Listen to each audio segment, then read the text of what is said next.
From Los Angeles, it's the Tom Leykis Show. And now, here he is, Tom Leykis. Thank you for tuning into the Tom Leykis Show. This is where America gets together to talk about the issues you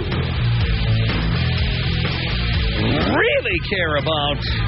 It's a different kind of a radio talk program. We're the radio talk show that is not hosted by a right-wing wacko or a convicted felon. No, I am your host. Write down our toll-free telephone number. You're going to need it. It's 1-800-5800-TOM. 1-800-5800-866. Thank you for tuning in. Thanks for being part of the Tom Leykis Show. Here we are together again on the radio this Friday. We're at the Barracuda. Not the Barracuda, Barracuda. 9 Northwest 2nd Avenue in downtown Portland, Oregon. And if you have not gotten tickets already, stay tuned to Max 910, Talk Radio for Guys. By the way, we've gotten a few of these emails now.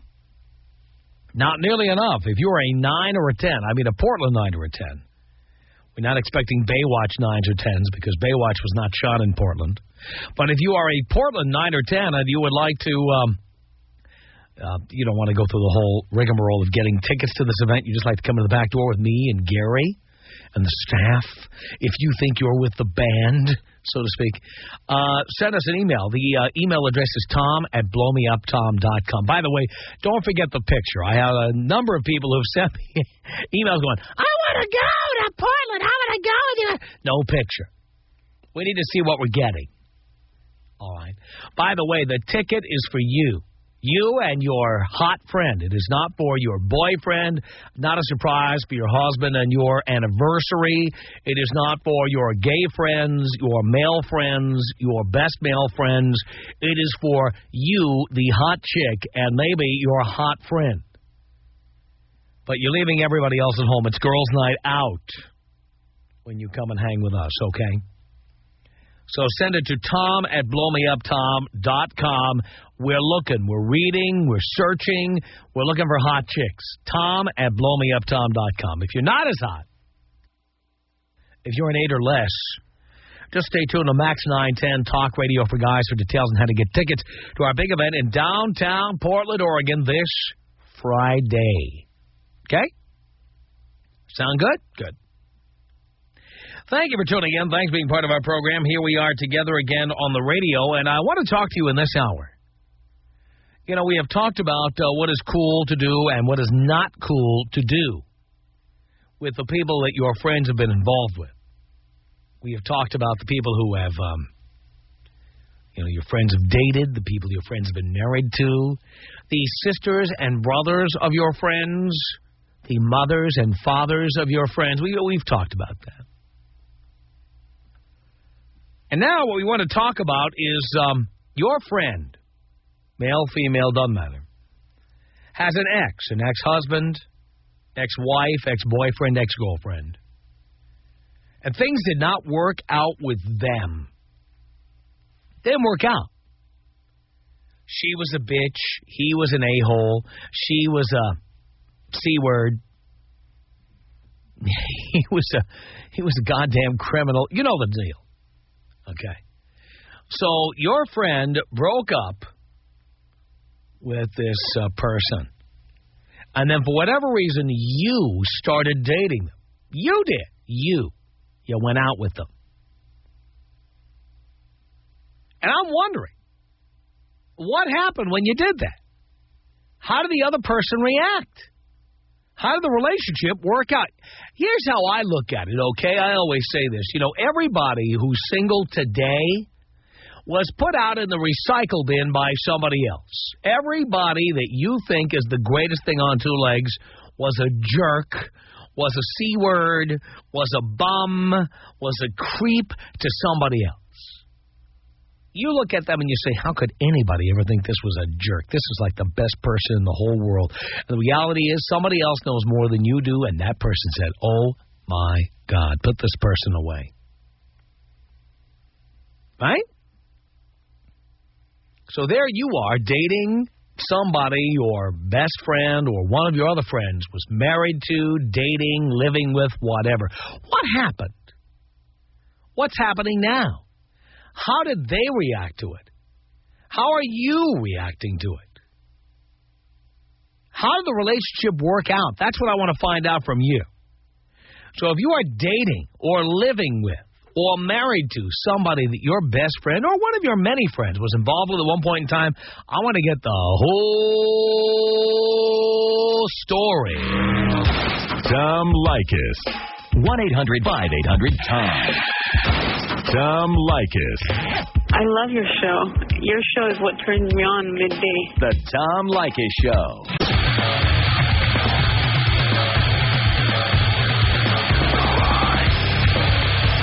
The Tom Leykis Show at 1-800-5800-TOM. It's Julian on the Tom Leykis Show. Hello. Hello, Tom. Hello, Julian. Hey, Tom, check this out. Me and my buddy were good friends for about 2 years. We're both in the construction business. Right. I'm 30 years old. He's 29. Yes. We're both kind of banging these two chicks. And what happens is he ends up losing track of his booty call, and I end up hooking up with her. And I didn't tell him at first that I hooked up with her. I had met her up at a club. I just happened to bump into her. We exchanged numbers. I ended up banging her for a couple months. My buddy finds out. He gets... Was he still banging her at that time? No, he wasn't. He already had stopped talking to her. He actually got into a serious relationship with another girl, so I said, oh, what the hell, you know? She was his booty call, I make her my booty call. So it ended up happening as... I ended up getting serious with her. I'm actually going to marry her now. No, really? In January, yeah. Oh, my God. Yeah, but it kind of reminded me of, you know, when you were talking about someone else's trash keeps someone else's treasure, you know? That's right. You know, but wherever you picked up in the recycle bin, somebody put them out there. You know, but, hey, this is the way I look at it. You know, we were good buddies back then. It kind of screwed our relationship up, and now... we're trying to talk and hang out once in a while, but it's not the same. I'll bet it's not. Yeah, and have you talked about this particular issue? With him? Yes. Yeah, he knows that I'm marrying her. He knows. No, but have you talked about, he may know that, but have you had a conversation about it, like about how he feels, about how you feel? Absolutely. And what was that conversation like? Well, when he found out that I was seeing her, actually what happened, I ended up taking her to a club that him and I used to hang out. He ends up showing up with another girl, and his jaw dropped. And we didn't say anything to each other that day, but the next day, I went ahead and called him, and I told him everything. I told him the truth. Hey, look, I ran into her. We hooked up, whatever, and and he was just disappointed in me. He thought that... Why was he disappointed in you? I mean, he was done with her, right? He put her in the recycle bin already. Well, his thing was, we're good friends. You should at least told me about it. I deserve that much. I don't care if you're going out with her. Were you hiding it from him? Yeah, I was. You were. And then finally you let go with the information. Right, exactly. So he wasn't too happy. I'll bet. Yeah, but I mean, like I said, we're trying to build a relationship again, but I don't think I'll ever go back to the same thing where we're hanging out, going to Vegas and doing all those good things. But it's all over. And how does she feel about that? She actually, she doesn't say much about it. She's very quiet about it, especially now because our relationship went to the next level where we're talking about getting married, and I haven't proposed to her or anything like that, but she doesn't really say much about it. She kind of regrets being with them, and, right. She feels timid at times talking about it because we're open about the things that happen, but she doesn't really say much about it, and we kind of avoid the subject. Kind of like out of sight, out of mind type of deal. I understand. And that can never happen, but there's always that lingering thought, that it did happen. But oh well. Oh well. Thank you, Julia. Hey, take me out old school. Here you go. 1-800-5800-TOM is our telephone number. It's Brian on the Tom Leykis Show. Hello. Hey, Tom. Hey. I've got a good story for you here. This one ended up, we're engaged. Yeah. And to top it all off, my buddy who used to be dating her, he's one of the groomsmen. No. Yeah. it worked out really well for us. He's a good friend of mine, and how did your buddy feel about this? We kept it quiet for a couple months. Yeah, but now that he knows, how did he react? He was fine. He was cool with it. You know, he was cool. I think, did he ever try to tell you all the problems he had with her? I mean, come on, he dumped her. We were in college. It was more of a booty call. They didn't have a full-blown relationship. I see. You know, so he wouldn't commit to her? Was that the deal? Yeah. Or she wouldn't commit to him? He wouldn't. He wouldn't, and so did she dump him, or did he dump her? You know, they were just kind of a booty call. It wasn't really. They didn't really have to dump each other. Well, how did it end? Did he call her and say, "I can't see you"? Did she call him and say? He moved to Colorado and pretty much. I see. You know, that was that. And so you got hooked up with her, and then he was okay with it. Yeah, he was all good with it. And then when I proposed to her this year, we talked about it, and you know, he's still a good friend with her. And will he come to the wedding? He's a groomsman. Okay. Yeah, he's one of my best, not the best man, he's a groomsman. Right. How do you feel about the fact this guy has had sex with your fiancée? Yeah, I knew you were going to go there. Of course I'm going there. It doesn't bother me, I mean. How does everybody else feel about it, as far as you can tell? I don't know if, you know, my mom doesn't necessarily know that, but... how about the other people involved, your fiancé, your buddy? How do they feel about it? They have no problems with it. Has anyone ever compared anybody to anybody else? No. No? Like you haven't gone to your buddy and said, what was she like with you? Or no, I haven't. She hasn't gone to her friends and compared you to him? Or maybe. I don't know. If she has... Has she ever told you how you compare to him?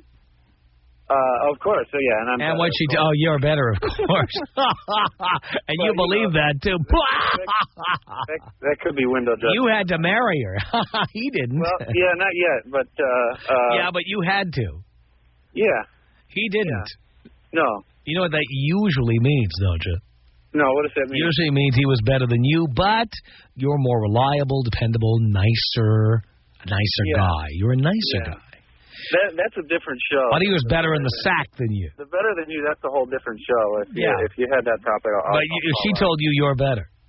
Oh, yeah. And you believed it. Oh, yeah. Because you want to believe it. Sure. Right. But see, I know for a fact that, you know, that he's bigger, so. Oh, you know that? Well, there's more she's not telling you. That's a different show, though. If you want to go there, I'll call in maybe in a couple months. Yeah. Okay, well, we'll talk about that again. Good. Yeah. So let's have a list. He's bigger, and on top of that, on top of that, he was just a booty call, and that was good enough for her. You had to marry her to keep her attention. Oh no. You know what that probably means? He satisfied her more than you. But you're reliable and dependable and a nice guy. And he was a jerk, but God, he got the job done. You know, it could be possible. And you're okay with that? You know, that's in the past. As far as you're concerned. She, on the other hand, is probably taking out the power tools and you're not around thinking about that. Oh, the power tools. Yeah. There are no power tools, Tom. We just bought a house. Well, that's what she's telling you. What's she doing when you're not around? Where is she now? I don't know. Yeah, I know. That's my point. Could be at work. You don't know. She's out there with the power tools. Probably has one with a cigarette lighter adapter. Well, if she did, she's the one on the freeway who's making her way from the number 2 lane to the number 3 lane. Doesn't even know it. Yeah. Mm-hmm. I think if there's going to be any power tools, I'll be the one who buys them. But well, that's what you say, but she's not going to tell you. Okay, well, maybe I'll have to ask her.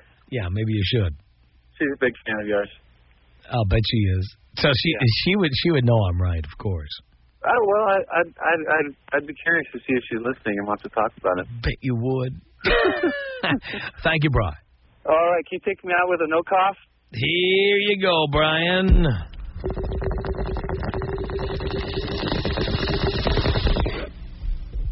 No cough. 1-800-5800-TOM. It's Jennifer on the Tom Leykis Show. Hello. Hello, Tom. Hello, Jennifer. How are you? Do you care? Absolutely. I'm doing great. Good. Well, like I was going to explain, I work for a semi-big company, about a medium size. Right. And when I first started working there, I guess last year, I met a really nice girl. We became pretty close friends. We went to lunch a lot and things like that. Yes. And when I met her, she was dating someone that did work in our same company, but on a completely different side, and we never really saw him. Right. And she used to complain to me that he would look at other women when she was around, and he made her feel very insecure, and that he was breaking his neck to look at people and things like that. And that's why they split up. And I thought that was a little bit strange because, I'd worry if he didn't look. But anyway, so I ended up meeting this really nice person. I ended up meeting her ex, and we started dating immediately, and we're getting married in August. Oh, boy. How did she feel about that? Well, we didn't tell her at first, and I really wanted to, but he was a little bit leery. My biggest problem, of course, was her spreading gossip at work. Right. Which is exactly what she did when she found out. Well, of course. Why wouldn't she? Why wouldn't she? Why not? And so she found out kind of in a bad way. She kind of caught us at a shopping complex, and she was like, oh, well, she called him right afterwards and said something like, oh, I really wish you had told me, I'm not upset. But then she calls me and is like, it feels like you stabbed me in the back, and she gave me a completely different story. Plus, she dumped him for a reason. Well, she dumped him because she thought he was looking at other women. He was looking at you. Well, no, I didn't. He wasn't looking at you? No, he wasn't looking at me. He was gonna, and if he was, that's okay. Who cares? Alvin, she does. That's my point. She cares. Well, she's neurotic, but that's besides the point. She's neurotic, and also she was dating him, and she didn't like him looking at other women like you. Well, that's true. Come on. What if he was looking at other women now? Would you be neurotic? Of course you would. No, I wouldn't. No, you'd be okay with that. I'd be okay. You wouldn't mind if he looks at other women. I would worry. That would be okay with you. Yeah, he can look anytime he wants. Really? I'm not going to stop. What if he really liked what he saw? What if he had his tongue hanging out? That's okay. Really? You're so full of crap. You know what? I'm not going to stop him. You know what? No, don't lie to me. Come on. You're telling me that the man of your dreams, the man you love, if he was looking at other women, his tongue was hanging out, you'd be okay with that? Yeah, I would. What if he had sex with the other woman? Would that be okay with you? No. Why not? Because that's cheating. Looking isn't cheating. Oh. But what if he looked and thought the other woman was hotter than you? Then maybe she would be. And that would be okay with you. I can't stop him from looking at hot women. I would. But you'd be okay. Oh, you would too. I would definitely look. If I see somebody that's hot, I'll say, look, she's pretty cool. I like but her. you have your tongue hanging out. Maybe if she's really that good looking. Really? Have you been with a woman? Obviously you have. Yes, I have. Okay, there we go. Yes, I have. Yeah, that's why you don't mind. Exactly. And I'm more than willing to invite another woman into bed as long as she meets my. What about his ex? His ex does not do that kind of stuff. Oh, what if he could get her to do that kind of stuff? Well, because I know her, I know she wouldn't. What if you could? What if I could? Yeah. She's very religious. Then they could have both of you. She's very religiously based. Oh, please, the religious ones are the come on, look at the priests. Are you kidding me? With the altar boys, please. She's not my type. She's not your type. What is your type? Her boobs are kind of small. Oh, you like big boobs. You know, isn't that interesting how women who like women, they want women with big boobs. They get all upset about guys who like big boobs, but they like women with big boobs. I don't get upset. I have big boobs. Do you really? How big are they? I'm a 34D. 34D. Very nice. And I'm 5 feet tall. 5 feet tall? I'm small. We're coming right over, for God's sake. The Tom Leykis Show.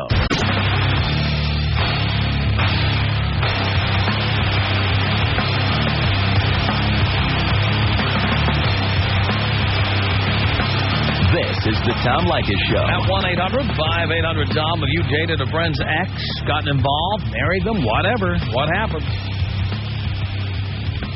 It's Gary on the Tom Leykis Show. Hello. What's cracking, Tom? How much, Gary? I'm telling you. Mine's not my best friend. Well, he is my best friend, but he's my son. No. Yeah, I'm living with her now. It's been 2 years. How old is... This was his girlfriend? No, it was just a chick that we all kind of met at a picnic. We went out to dinner and kind of kicked it around. You know. How old is your son? 28. How old is the girl? 32. 32. And now you're living with her? Yeah. How did that happen?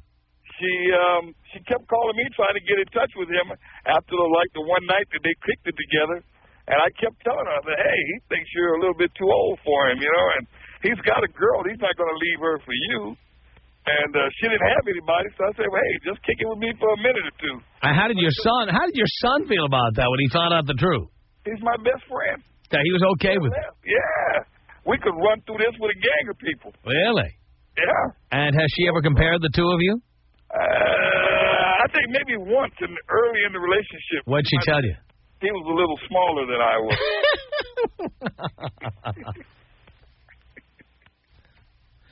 Man. It was wild. Wow.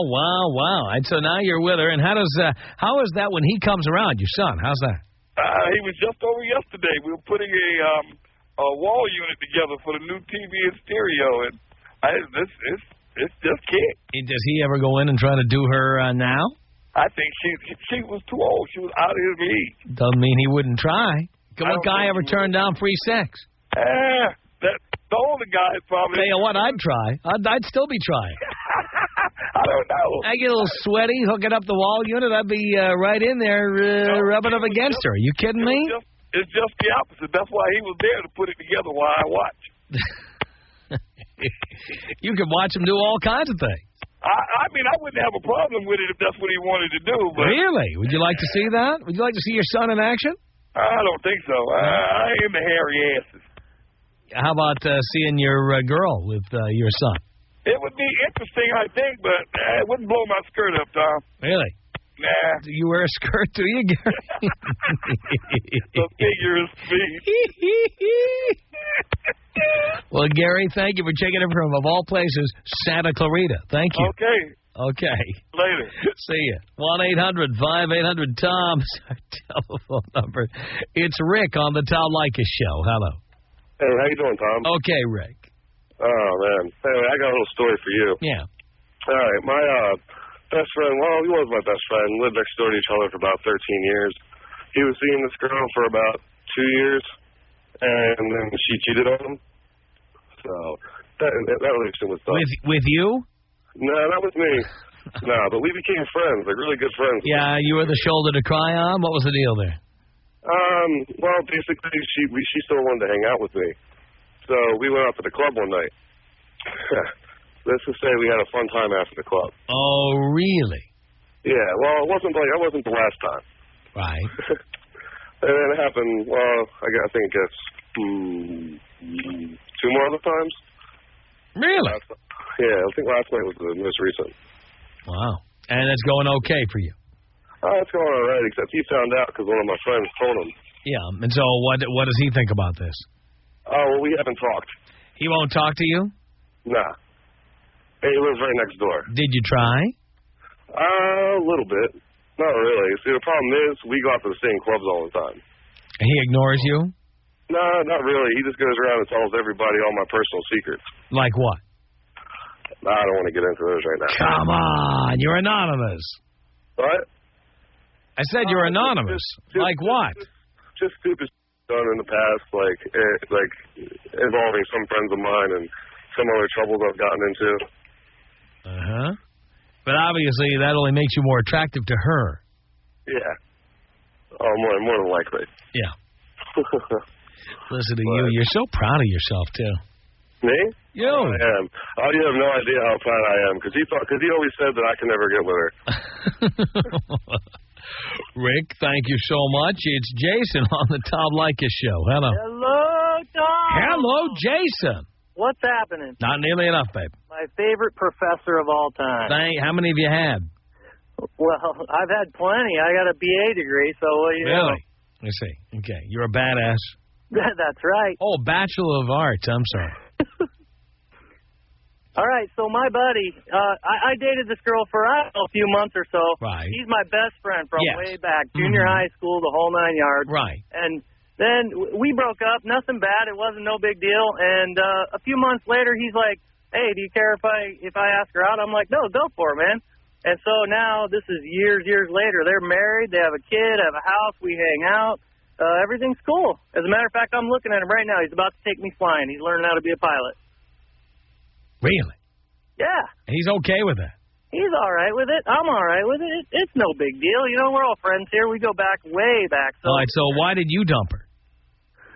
It just didn't work out. I mean, no, come on. If she was that great a woman, you'd be with her now. Why? She was very cool. I was young, probably stupid at the time. You were stupid? I know, but why did it end? Come on. Be straight with me. Why did it end? I honestly don't have an answer for that. How can you not know? It was your relationship. It didn't work out. I didn't want her. I dumped her. You dumped her because why?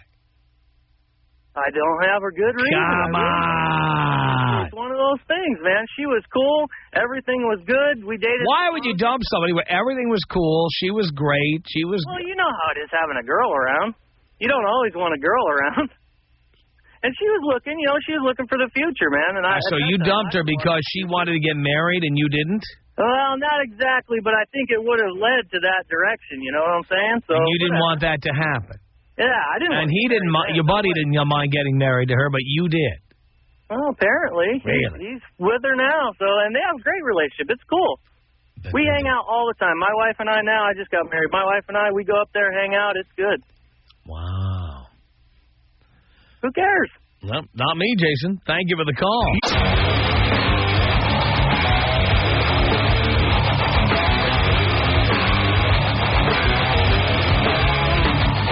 The Tom Leykis Show, 1-800-5800-TOM. It's Michael on the Tom Leykis Show. Hello. Hello, Tom. Hello, Michael. Man, I got a story to tell you. I'll bet you do. Well, there was this girl, right? I was dating her for like 5 months, and then it was all going well, and she had a sister. She's older than her. And then all of a sudden, I started having feelings for her, so I started seeing her on the side. Uh-huh. And then, you wouldn't believe it, man, I cheated on my girlfriend. So because I was having feelings for this girl too. So then I told her, you know what? I think we should tell her. So I told her, and then she agreed with it.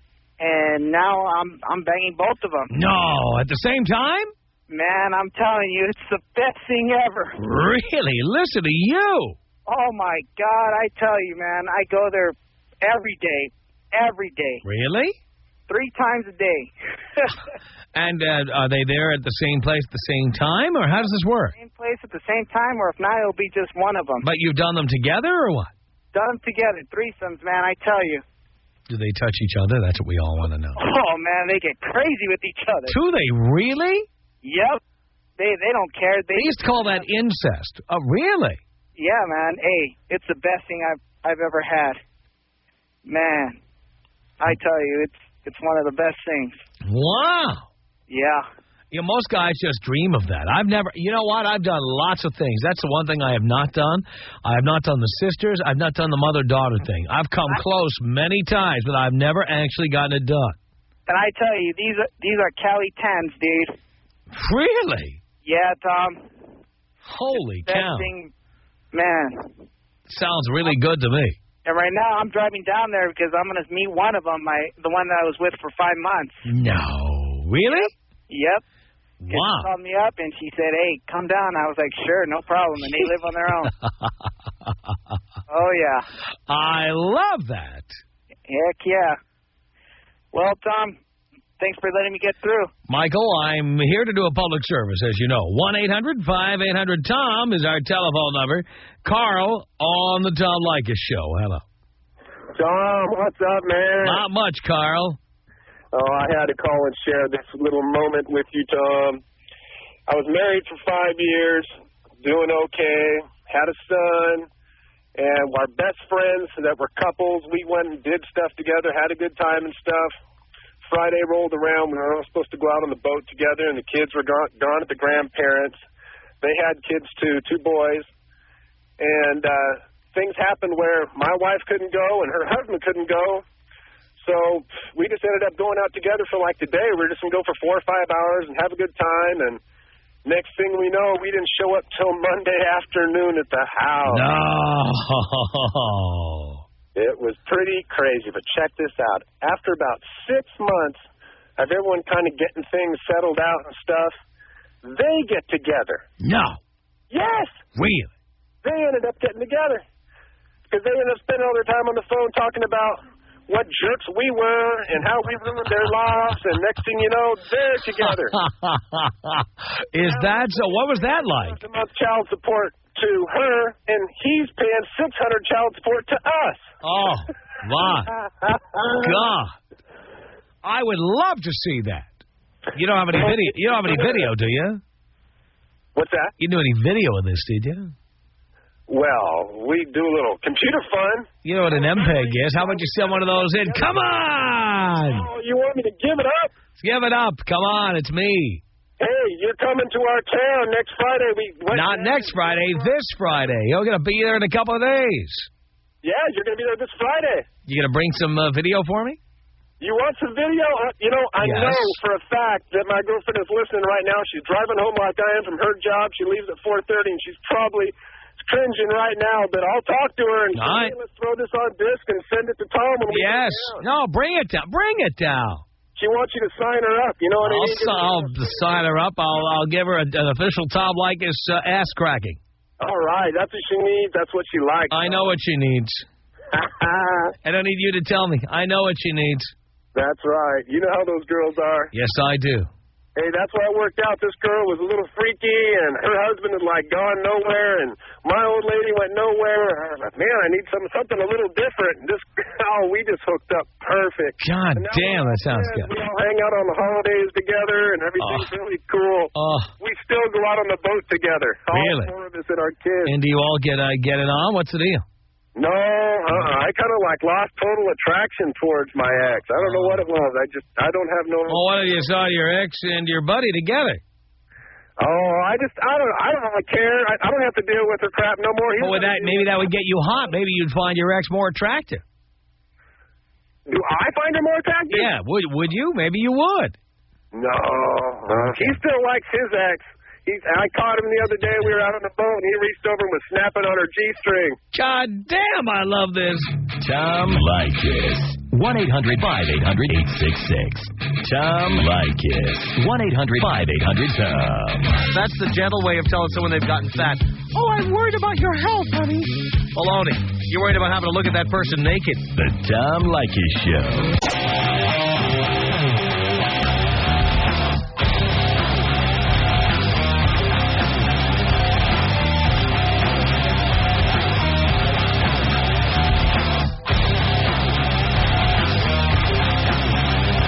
Tom Leykis Show at 1-800-5800-TOM. All right, have you dated a friend's ex? Have you done that? Maybe you got married to them. Some people got married to these people, for God's sake. Robert on the Tom Leykis Show. Hello. Hello, Tom. Hello, Robert. How are you doing today? Do you care? I care immensely. I'm doing great. Fantastic. Hey, I was talking to Dino a little bit. I got a story for you. I had a buddy of mine from L.A. come and live with me in Seattle here a few years back. Right. And I had recently broken up with the girl that I thought was going to be the one. I thought she was it. And how did you find out she wasn't the one? What was the kicker? She was an attention whore. Oh, boy, I hate that. Yeah, it's the story of my life. I seem to be drawn to attention whores. Yes. But anyway, so we all went out. I figured it was a friendly gathering. My best buddy knew her, stuff like that. So we all went out to the clubs one night. I met somebody, and we were all going back to my apartment. The ex-girlfriend wasn't supposed to be coming, but decided she wanted to tag along. Right. The next morning I wake up, and she's coming out of my bedroom with him in her pajamas. Oh, really? They were doing the fun stuff. How'd you feel about that? It went over like a fart in church. Well, wait a minute. You dumped her. I did, but... What do you care? It was pretty recent. If you threw something out in the garbage can and you saw a homeless person come along and take it out, would you care? I wouldn't have cared if it wouldn't have been in my you bed. dumped her for a good reason, right? Yeah, I did. So why do you care if your buddy likes the stuff you threw out? What do you care? I shouldn't care. I guess it bothered me more that it happened in my bed. Well, you tossed this chick. You're right, Tom. What do you care? I guess I shouldn't care. You had her. You tossed her. So your buddy likes your recyclables. So what? You're right. Always the professor. Damn straight. I don't get it. Our email address, it's my name. It's Tom at blowmeuptom.com. By the way, I read every letter you send. So I would love to get your response to anything we do on the air or your ideas for things we should do on the air. Write to Tom at blowmeuptom.com or call our 24-hour day comment line 310-842-9592. The Tom Leykis Show.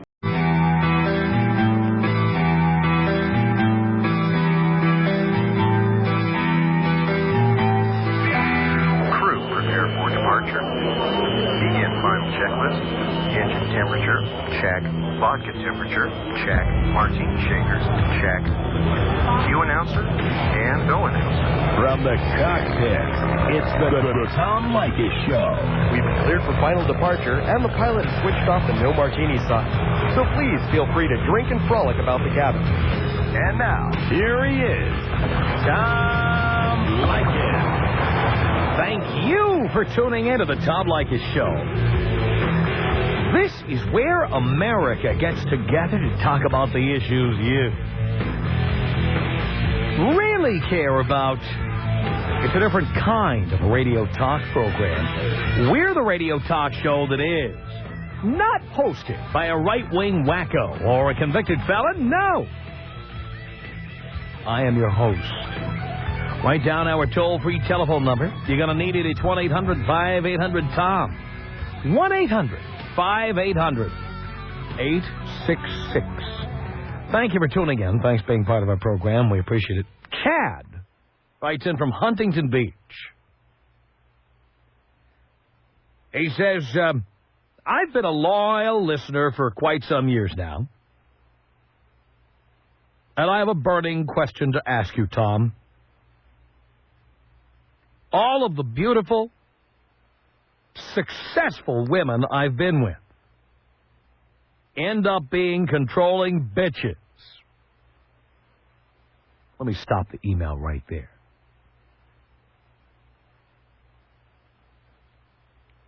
The successful part is the bitch part. What you need is a beautiful woman, not a beautiful, successful woman. Beautiful, successful women not only have to be bitches to become successful, they use their beauty to get opportunities, and many times that means flirting or unbuttoning another button or playing footsie with people or giving the impression that these women may,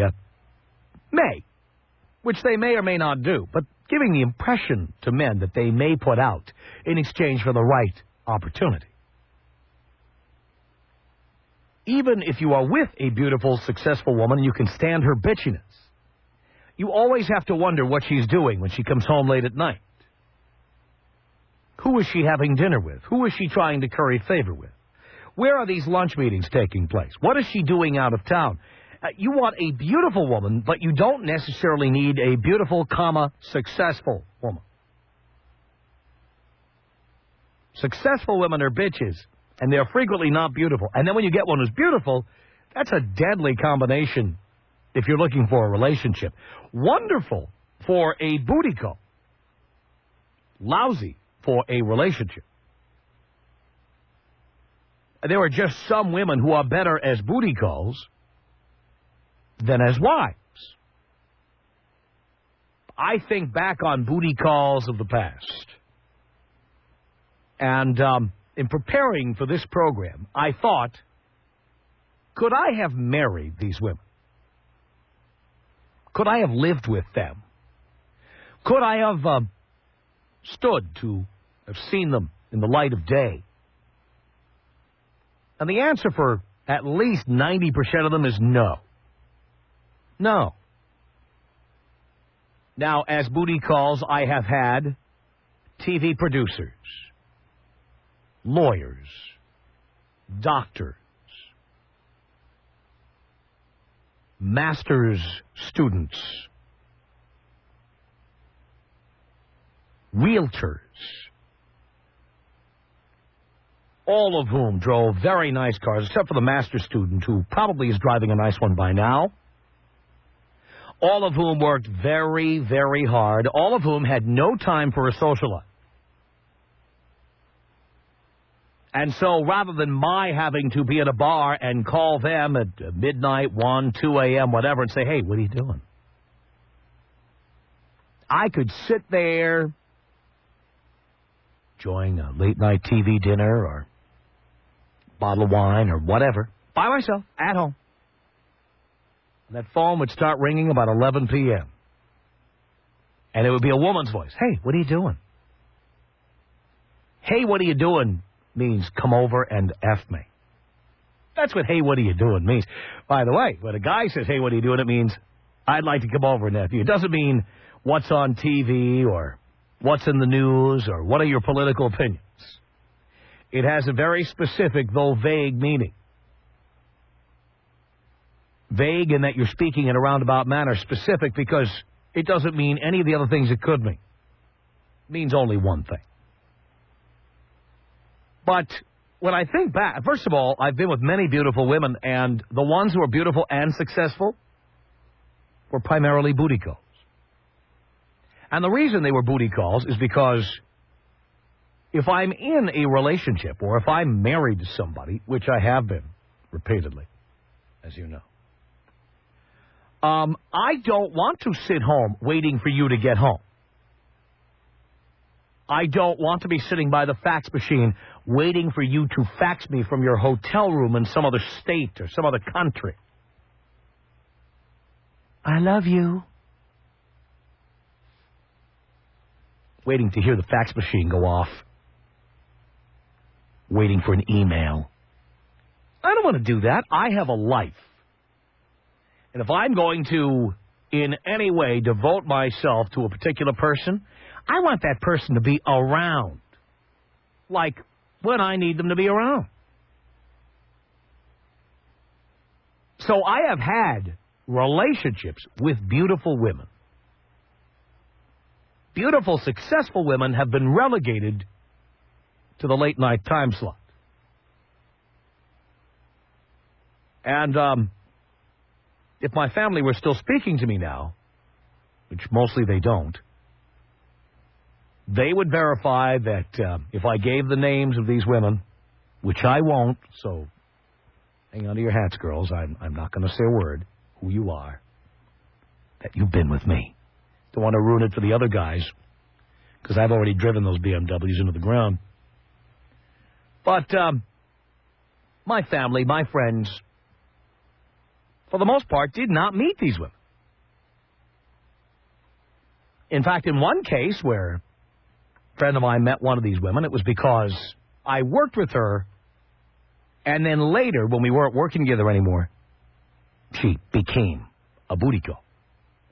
We were not doing the booty call thing while we were working together. And I've said on the air for a long time, and for the better part of my talk radio career, I've held to this. I don't fish off the company pier. Don't do it. So, to get back to Chad's email, when Chad talks about the problems of being with beautiful, successful women, and he says they end up being controlling bitches. No. They were always controlling bitches. That's how they became successful. And being beautiful, they are spoiled by the fact that most men just say yes, yes, yes to everything. Men will do anything they want. So the minute you squirm or say, I don't feel good about that, they start to stamp their little feet. Beautiful, successful women, being that they are controlling bitches, they need to feel like they are calling you, like they're calling Domino's Pizza. They need to feel like you are coming over to service them. So you don't call them, and you don't kowtow to them, and you don't write them love notes or send them flowers or cards or ask them how they're doing. You just don't call them at all. Then when they need you, they call you. You go over there. You're getting a really hot chick that would probably normally be out of your league. But you're getting her because she thinks you are answering to her by coming over when she calls you. Trust me, I know a lot about this. And the minute you tell these women you're falling for them or you're in love with them or ask them who else they're dating or whatever, they swallow you whole. They're done with you. Or they stomp all over you. And that's what you're running into here, Chad. Stop falling in love with successful women. Stop it. If you want to get hung up on somebody, take a beautiful woman who, like the women we talked to on the air recently, women who don't read the paper, women who didn't make it all the way through college, or they went to community college, but they're really hot and have very large breasts.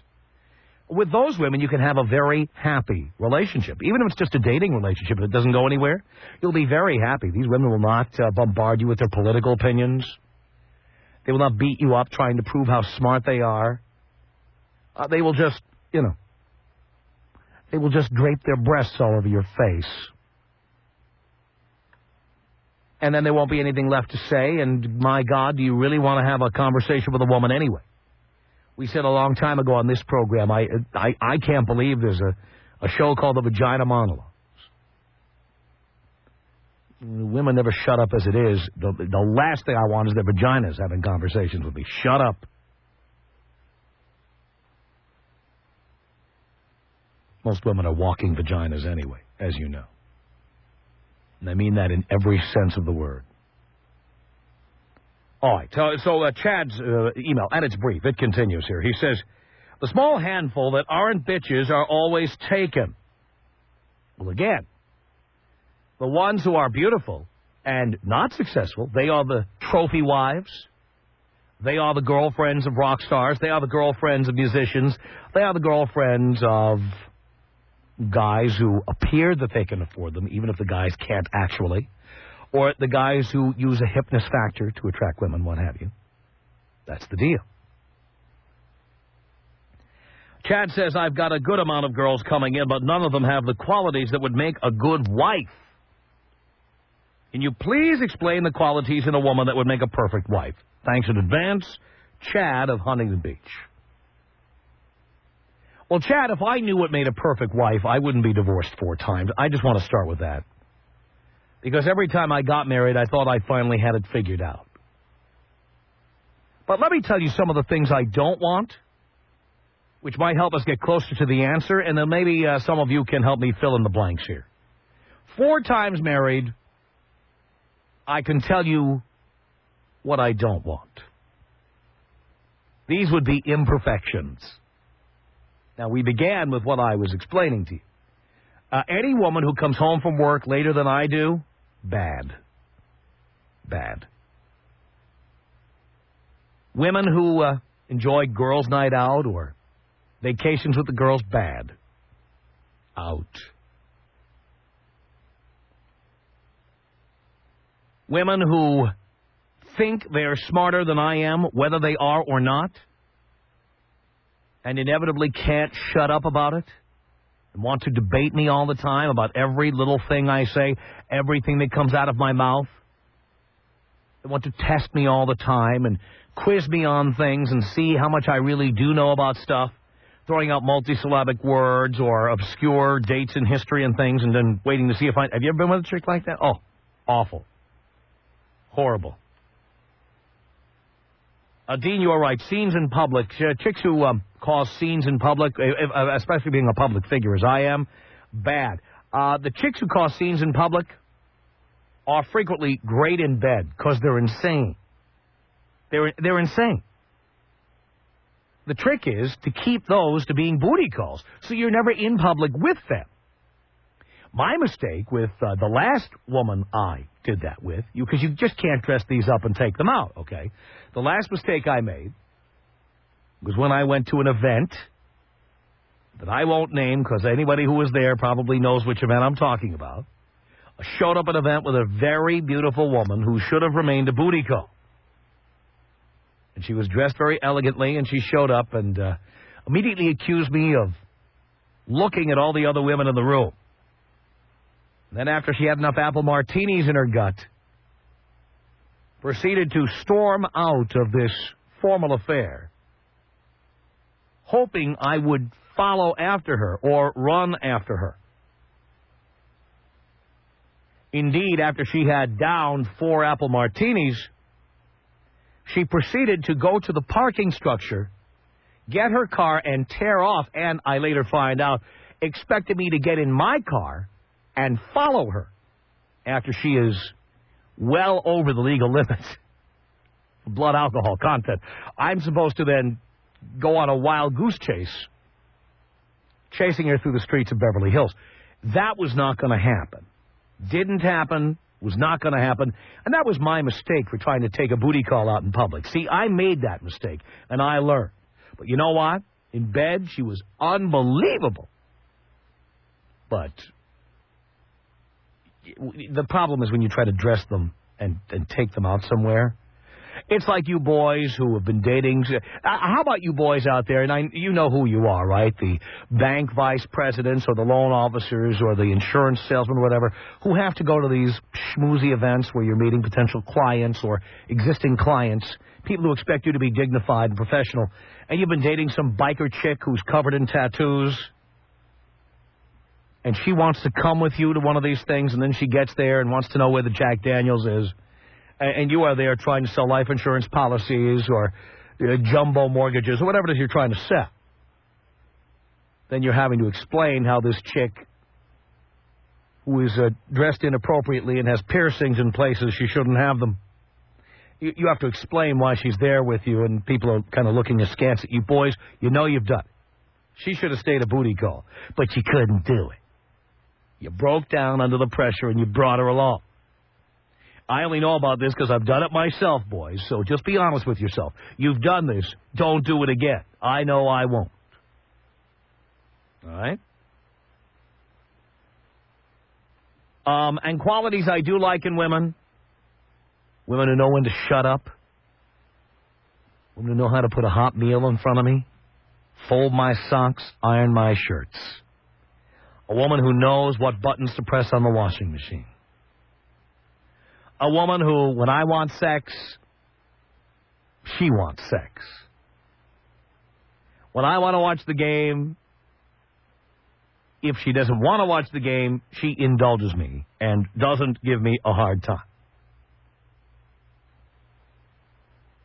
Now, this is all based, of course, on my experiences, and I'm sure your answers to this question will be based on your experiences. But, boys, here's what we want to find out. What are some of the qualities of a perfect wife? Tom Leykis. 1-800-5800-TOM. Tom Leykis. 1-800-5800-866. Why do you spend your whole entire being belittling other people around you just to make yourself feel good? Because it's so entertaining, and so many millions of people like hearing me do it. Sick world, man. I don't care. I'm just here to cash in on it, babe. The Tom Leykis Show.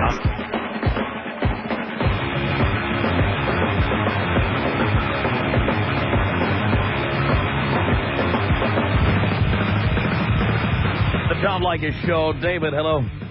Hey, Tom. David. The perfect wife is not on mood-stabilizing medication. Oh, I absolutely agree. Women on mood-stabilizing medication, great as a booty call, terrible as wives or long-term girlfriends. Yes, sir. I've been there. I agree with you.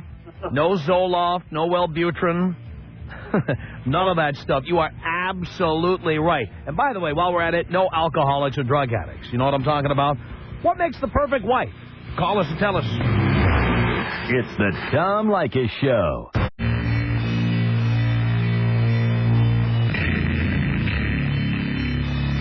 This is the Tom Leykis Show. From Los Angeles to 1-800-5800-TOM. That's our telephone number. The perfect wife. What is it? Craig on the Tom Leykis Show. Hello. Hey, Tom. How are you doing? Hi, Craig. Hey, the perfect wife is not born in America. Well, either not born in America or is the daughter of someone who was not born in America who subscribes to the old-fashioned culture of the country her parents come from. Conservatively speaking. Yeah. Well, I don't know if you'd call it conservative, but I certainly would call it traditional. And that means that the man goes out and earns the paycheck, and the woman stays home and folds his socks. And I think the happiest marriages, I hate to say it, girls, the happiest marriages are marriages where we know who's in charge and we know who takes care of putting hot food on the table. Tom, I got one. What country, Craig? The Philippines. Really? Yes, sir. Does she have a rockin' little body, too? Oh, yeah. Uh-huh. She's 2 years younger than me, and she gets carded when we go out. Oh, you gotta love that. I do, and she's had 3 kids. And with you or with someone else?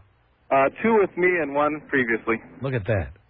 And you're happy as a clam. I could never, ever find anyone better. Wow. Good for you.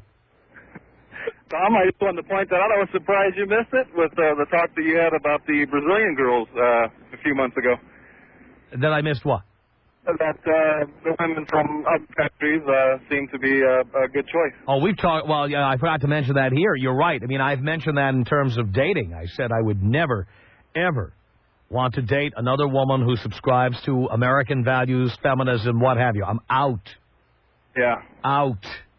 Oh, it makes life so much easier. It does. So let those girls sit together and drink Cosmos like Sex in the City, talk about why they can't find any good men. It's because they've driven us away. Oh yeah, when our friends come over and they see her getting my food and taking care of stuff, I don't cook. She does all the cooking, even when we have barbecue. And they look at me and go, I can't believe that. And they go talk to her and go, why do you do that? And she goes, because I like to. And they go, oh, get away from my husband. That's right. Yep. But she'd never go near their husband because she's loyal to you. Oh yeah, no, she was pregnant and had guys hit on her. She'd come home and tell me. Look at that. Yeah. Craig, I'm proud. Thank you. Thank you, Tom. First. What was that? I said long-time listener. Oh, long-time listener, first-time caller. Well, I'm so glad. I'm so glad you finally called it. 1-800-5800-TOM is our telephone number. Sean on the Tom Leykis show. Hello, brother. How you doing? Okay, Sean. Good, good. You know what my boss told me one time? Women are good for one thing: effing and frying meat. Blow me up.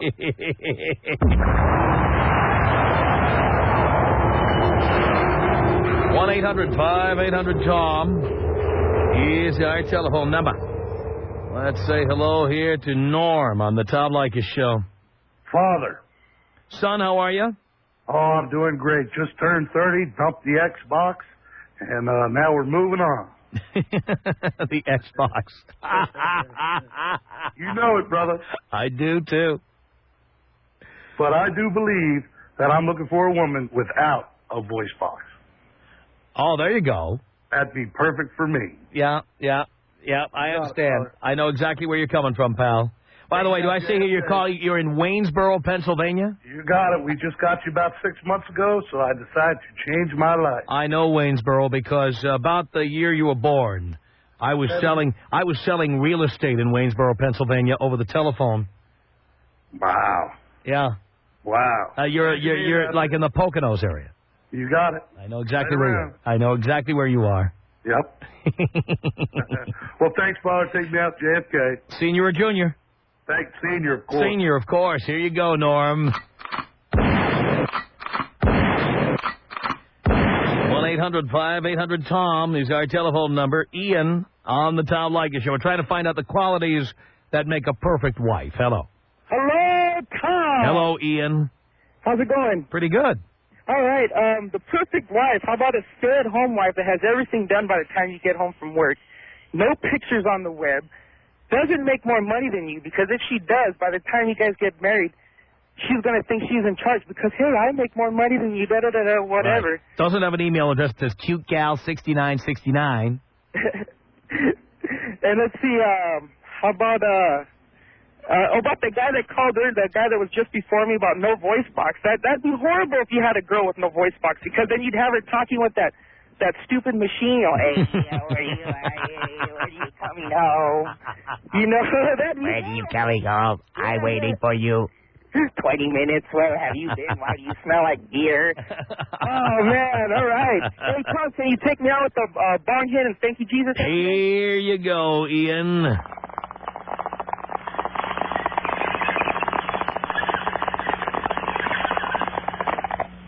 Thank you, Jesus. 1-800-5800-TOM is our telephone number. Jack on the Tom Leykis Show. Hello.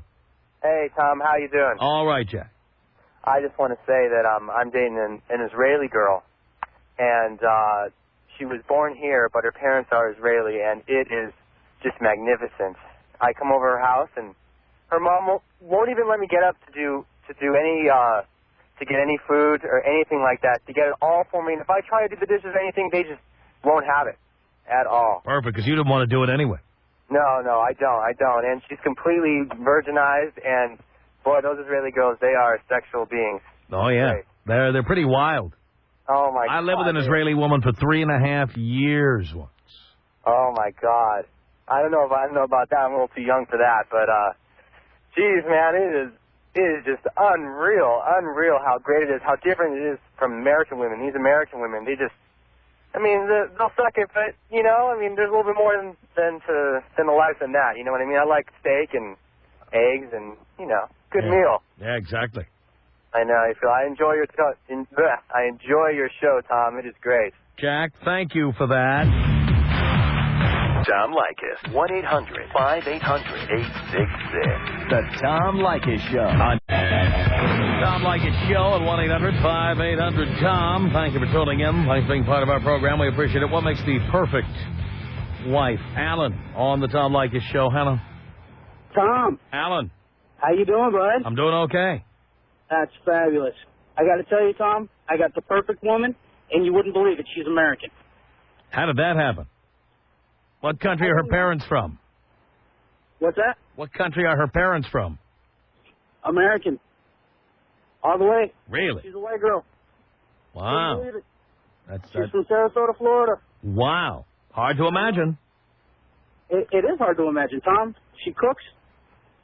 I never have to lift a finger. She cleans. Everything around the house gets done by her. That includes repairs. That includes anything that needs to be fixed up, upgraded, whatever. I lift a finger for nothing. Wow. And serviced regularly. Love that. Oh, yeah. Because that's the rules in our house. Well, it should be the rule in everybody's house. Well, it should be, but why guys put up with anything less, I don't know. Oh, ask my wife how much money's in the bank account. She doesn't know. She has no idea. She probably doesn't know how many bank accounts you have. No, she doesn't know that either. But, Tom, just wanted to let you know you're a god amongst men. Thank you for that, Alan. Hey, no problem, brother. Hey, can you take me out Great White Style? Great White Style. Here you go, Alan.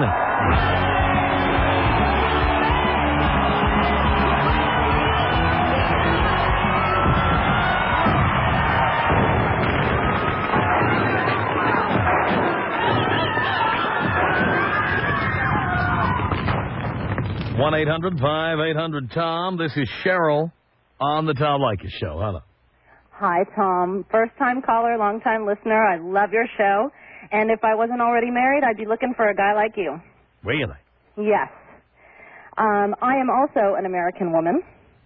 And my husband is greatly taken care of. I am not a feminist. I am 33. I look 23. I'm a stay-at-home mom. I've got 2 kids. And I'm in shape. My husband says I'm the best piece of ass he's ever had. That's why he's been with me since I was 17 years old. Really? Yes. We've been together almost 16 years now. Mm-hmm. I'm educated. I had a business degree at USC, graduated in 91. Right. I got a very good job out of high school after college. And I get no complaints from my husband. He is, like I said, very well taken care of. And for those American women out there who don't know what they have, they better get it together. I always say, you better learn how to put some hot food on a plate. Oh, yes. I don't think women realize how important that is. No, it's very important. My husband's a big eater. He happens to be a bodybuilder, so feeding him is a monster job. But I am more than willing to do it. My husband goes out. He earns the money. He brings it home. He takes care of me, and I take care of him. Good for you. Well, and Tom. Yes, sure. Let's let all those women know, especially those psycho women out there, because I know who they are. I've met them. I've dealt with them in business. Mm-hmm. They are going to be lonely, if I may say the word, bitches, for the rest of their lives unless they get a big clue. And I'm thrilled to see them all sitting around at the Sex and the City final episode parties and the Friends parties, all sitting around wondering when they'll meet a guy. You'll meet a guy when you stop being a bitch. Well, exactly. It's not going to happen. And I'm surprised that there aren't more American women out there that really know what they've got. And I am a Jewish American woman, which makes me a Jap. Or a jaw. Or a jaw. Yeah, there you go. Well, Tom, it was great talking to you. I'm glad I finally got in. And to all those guys out there, I hope you all find women like me. Cheryl, thank you for that. It's 1-800-5800-TOM. Augustine, you're on the Tom Leykis Show. Hello. Hey, Tom, how you doing? Okay. I just want to make a comment on the perfect wife. Yes. I think a perfect wife is when you come home and your meals are cooked. You come home and she's home. Yes. There's no girls' nights out or weekends in Cabo or weekends in Aspen or... Right. There's no bachelorette parties or going out with your old single friends to the places you used to go. Those days are over. Right. The purpose of going to those places was to meet me. Right. Now that you've found me, there's no need to go anymore. Thank you. End of story. And the guys who don't have the balls to say that, they get what they deserve. All right, listening to yourself on the radio, fascinating. 1-800-5800-TOM is our telephone number. It's Sean on the Tom Leykis Show. Hello. Hey, Tom. How you doing, Sean? Yeah, the perfect wife knows that when I come home, I'm driving.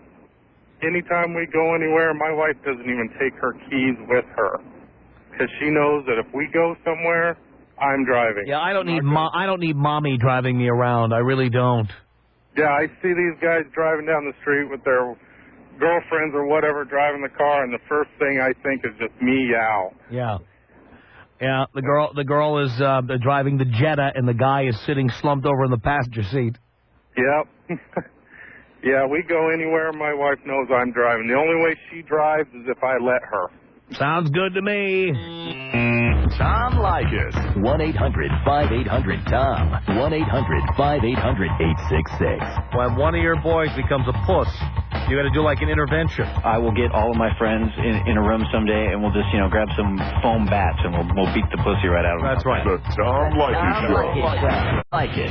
The afternoon cure for just about anything. Leykis makes me want to flash the entire 405. Every day of the week. 97.1. The FM Jock Station.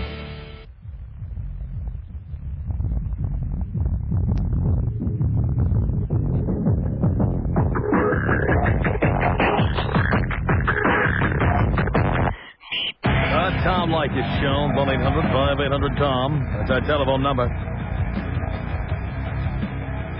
And we continue our conversation. We're trying to find out what you think makes the perfect wife. What are the qualities of the perfect wife? Sean on the Tom Leykis Show. Hello. Hello. Hey, Tom. Yes. I'm married to an American woman who is college educated, works numerous hours. She comes home, the house is clean. Who cleans it? I do. Oh, you do? I do. Meow. And I get service all the time. Really? From who, the maid? No. I am the maid. The nanny? Oh, that's right, you're the maid. Well, that probably is where you're getting service. The problem is these women don't want you and a hand towel. Huh? The women don't want to service their husbands is because they're usually fat and overweight. Oh, I see. Well, I'm sure you have all day to go to the gym and work out since you're being supported by your wife. Well, I have a job. Really? What is that? House husband? Sorry we lost that call. Maybe your wife should get you a better cell phone. 1-800-5800-TOM is our telephone number. What makes the perfect wife? It's Gene on the Tom Leykis Show. Hello. Hey, Tom. Gene. What a man wants is not a woman who doesn't talk because she would be boring. What a man wants is a woman who isn't going to break his balls and tell him what to do and tell him what to wear and tell him he's doing the wrong thing. But women who sit there watching Extreme Makeover and Queer Eye for the Straight Guy, they can't help themselves. That's all they want to do. When women open their mouths, it's to criticize. Well, I'm not like that. I've been happily married for 15 years. My husband is his own man. He's allowed to do what he wants. He makes the decisions in the household, and if that's my opinion, I'll give it to him, but I'm certainly not going to bust him if it doesn't work out the way he wanted to. Thank you for that, Gene. Let's say hello to Dean on the Tom Leykis show. Hey, Tom, how you doing? Hi, Dean. All right. Though my wife does not cook for me or clean the house, she is putting me through college. And I have one more year to go, and I'll have a degree in computer technology. Well, just watch. If you ever divorce her, she'll claim half of your income. Nah, she ain't ever going to divorce me. How do you know that? How do I know? Because she loves me. Oh, how do you know that when you're making $250,000 a year, you won't want to divorce her? Because I love her. You love her until you realize the grade of chicks you can get. You love her now, but wait until you've got a great job. Wait until you're a bigwig somewhere. We've already been married for 7 years. I understand that. But no doubt, when you were 23 and you met her, you didn't have two nickels to rub together. You have no idea what it's like, pal, once you've got a great job and you make great money, and you start seeing some of the trim that happens your way. Let me tell you. I don't know. I've never been a real player with the women. That's because you didn't have any money or game. But believe me, your confidence improves when you've got a great career. You think so, huh? Dean, trust me. All right. Take me out with a bong here, man. There you go, Dean.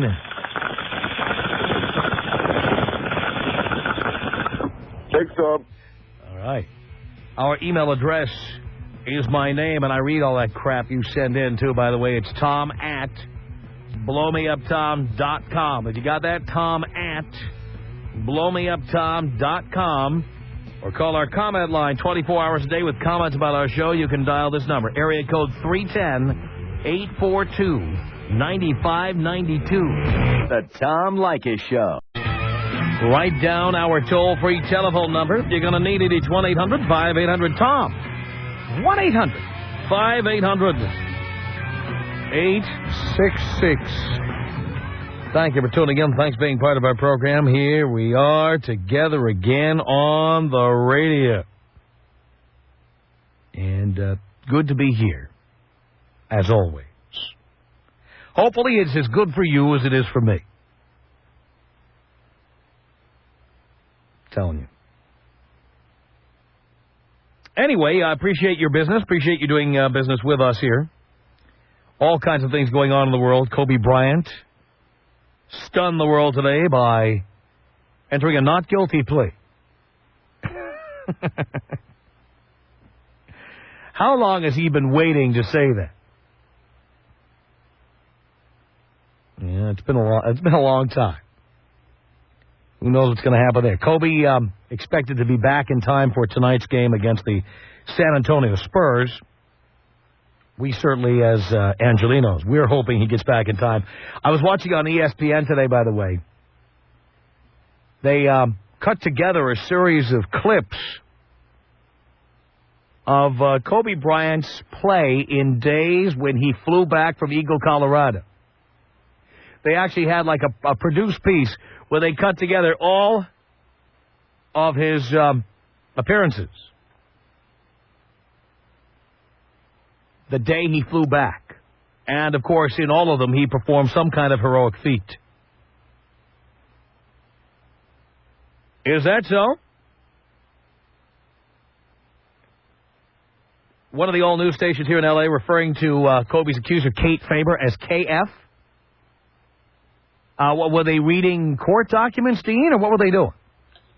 They're reading court documents. They're reading the transcripts. And she was referred to as KF. This is so stupid. Her name is Kate Faber. Stop it. Stop. We announced her name on the air. Months later, the Globe tabloid published her name and picture. You know what? We're not protecting anybody here. Kate Faber, Kate Faber, Kate Faber. That's it. Get over it.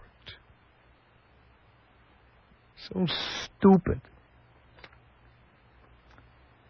But anyway, yes, the judge has not set a trial date in the Kobe Bryant case yet. And Kate was there for 2 hours of Kobe's appearance today in Eagle. There was 2 hours of testimony by mental health experts, and She entered and exited through a fire exit. Yes, legal experts said the testimony probably pertained to her multiple suicide attempts and use of alcohol and drugs, both prescription and recreational. A court spokeswoman said the hearing on those topics was completed, as was a hearing on whether evidence seized from Bryant the day after the alleged rape will be admissible at trial. They closed court out half a day sooner than expected. And that's it. Kobe goes back to Los Angeles now. Just amazing. And here we are in Los Angeles watching the NBA playoffs, and of course people are watching these games all across the country. And in case you don't live in Los Angeles, I think here in L.A. we don't even think much about Kobe pleading not guilty or his trial. I mean, we're so obsessed with wondering whether the Lakers can pull it out against San Antonio that even though we all know Kobe is accused of rape, even though we all know he put in his plea today, I don't think many of the fans really care. And that's what I'm curious about. I don't think most people really care about this. At least while the playoffs are going on. I mean, will people care once the trial gets started? Probably. Will it have all kinds of lurid details in there? Yeah. If it gets to trial, which we still don't know if it will. But right now, I'm speaking as an Angelino who follows the Lakers. And the Lakers tonight are playing the San Antonio Spurs at Staples Center, about 20 minutes from where I'm standing. And we're just looking forward to the game tonight. We don't really care about this stuff.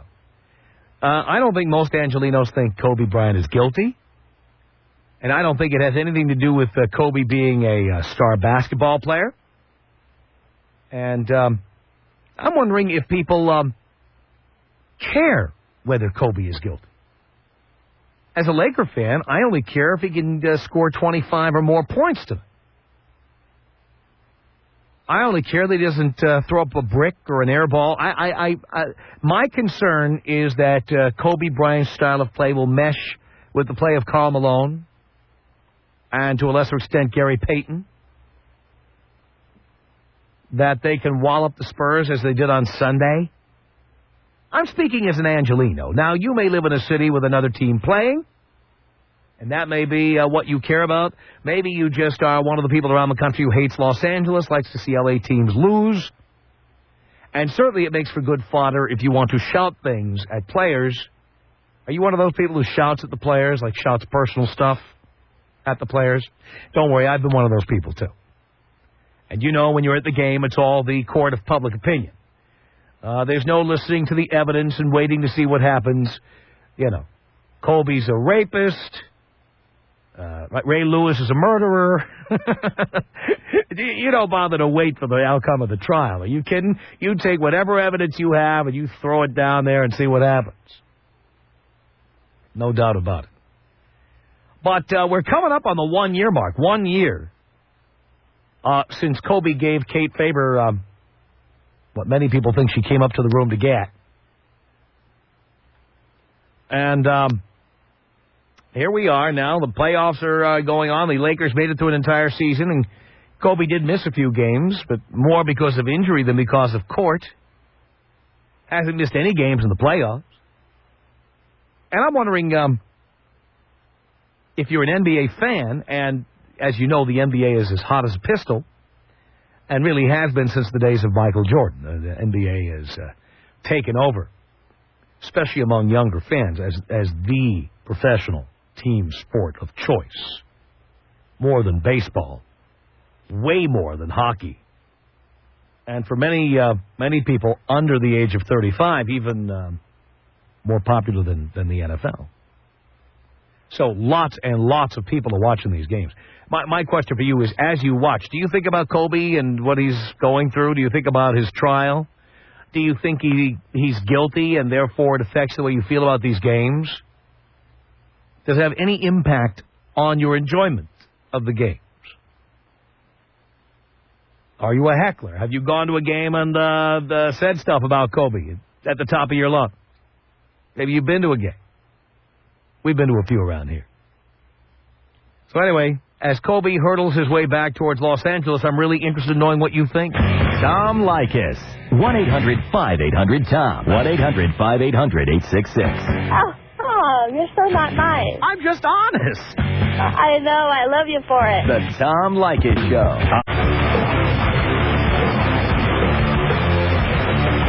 The Tom Leykis Show at 1-800-5800-TOM. Thank you for tuning in. Thanks for being part of our program. We appreciate it.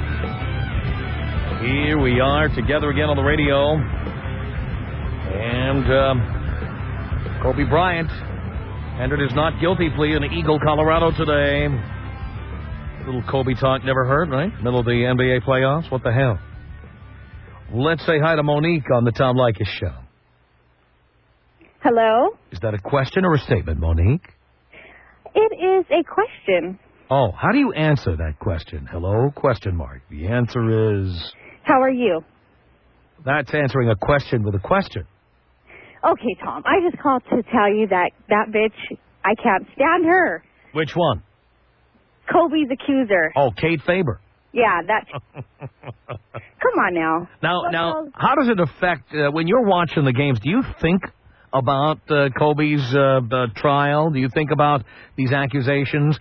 Do you think, like, for example, tonight, you watch this game, will you be thinking about how he had to fly back from from Eagle, Colorado? Do I think about that? No. No. I laugh, and I think that she's thinking that she put him through all this.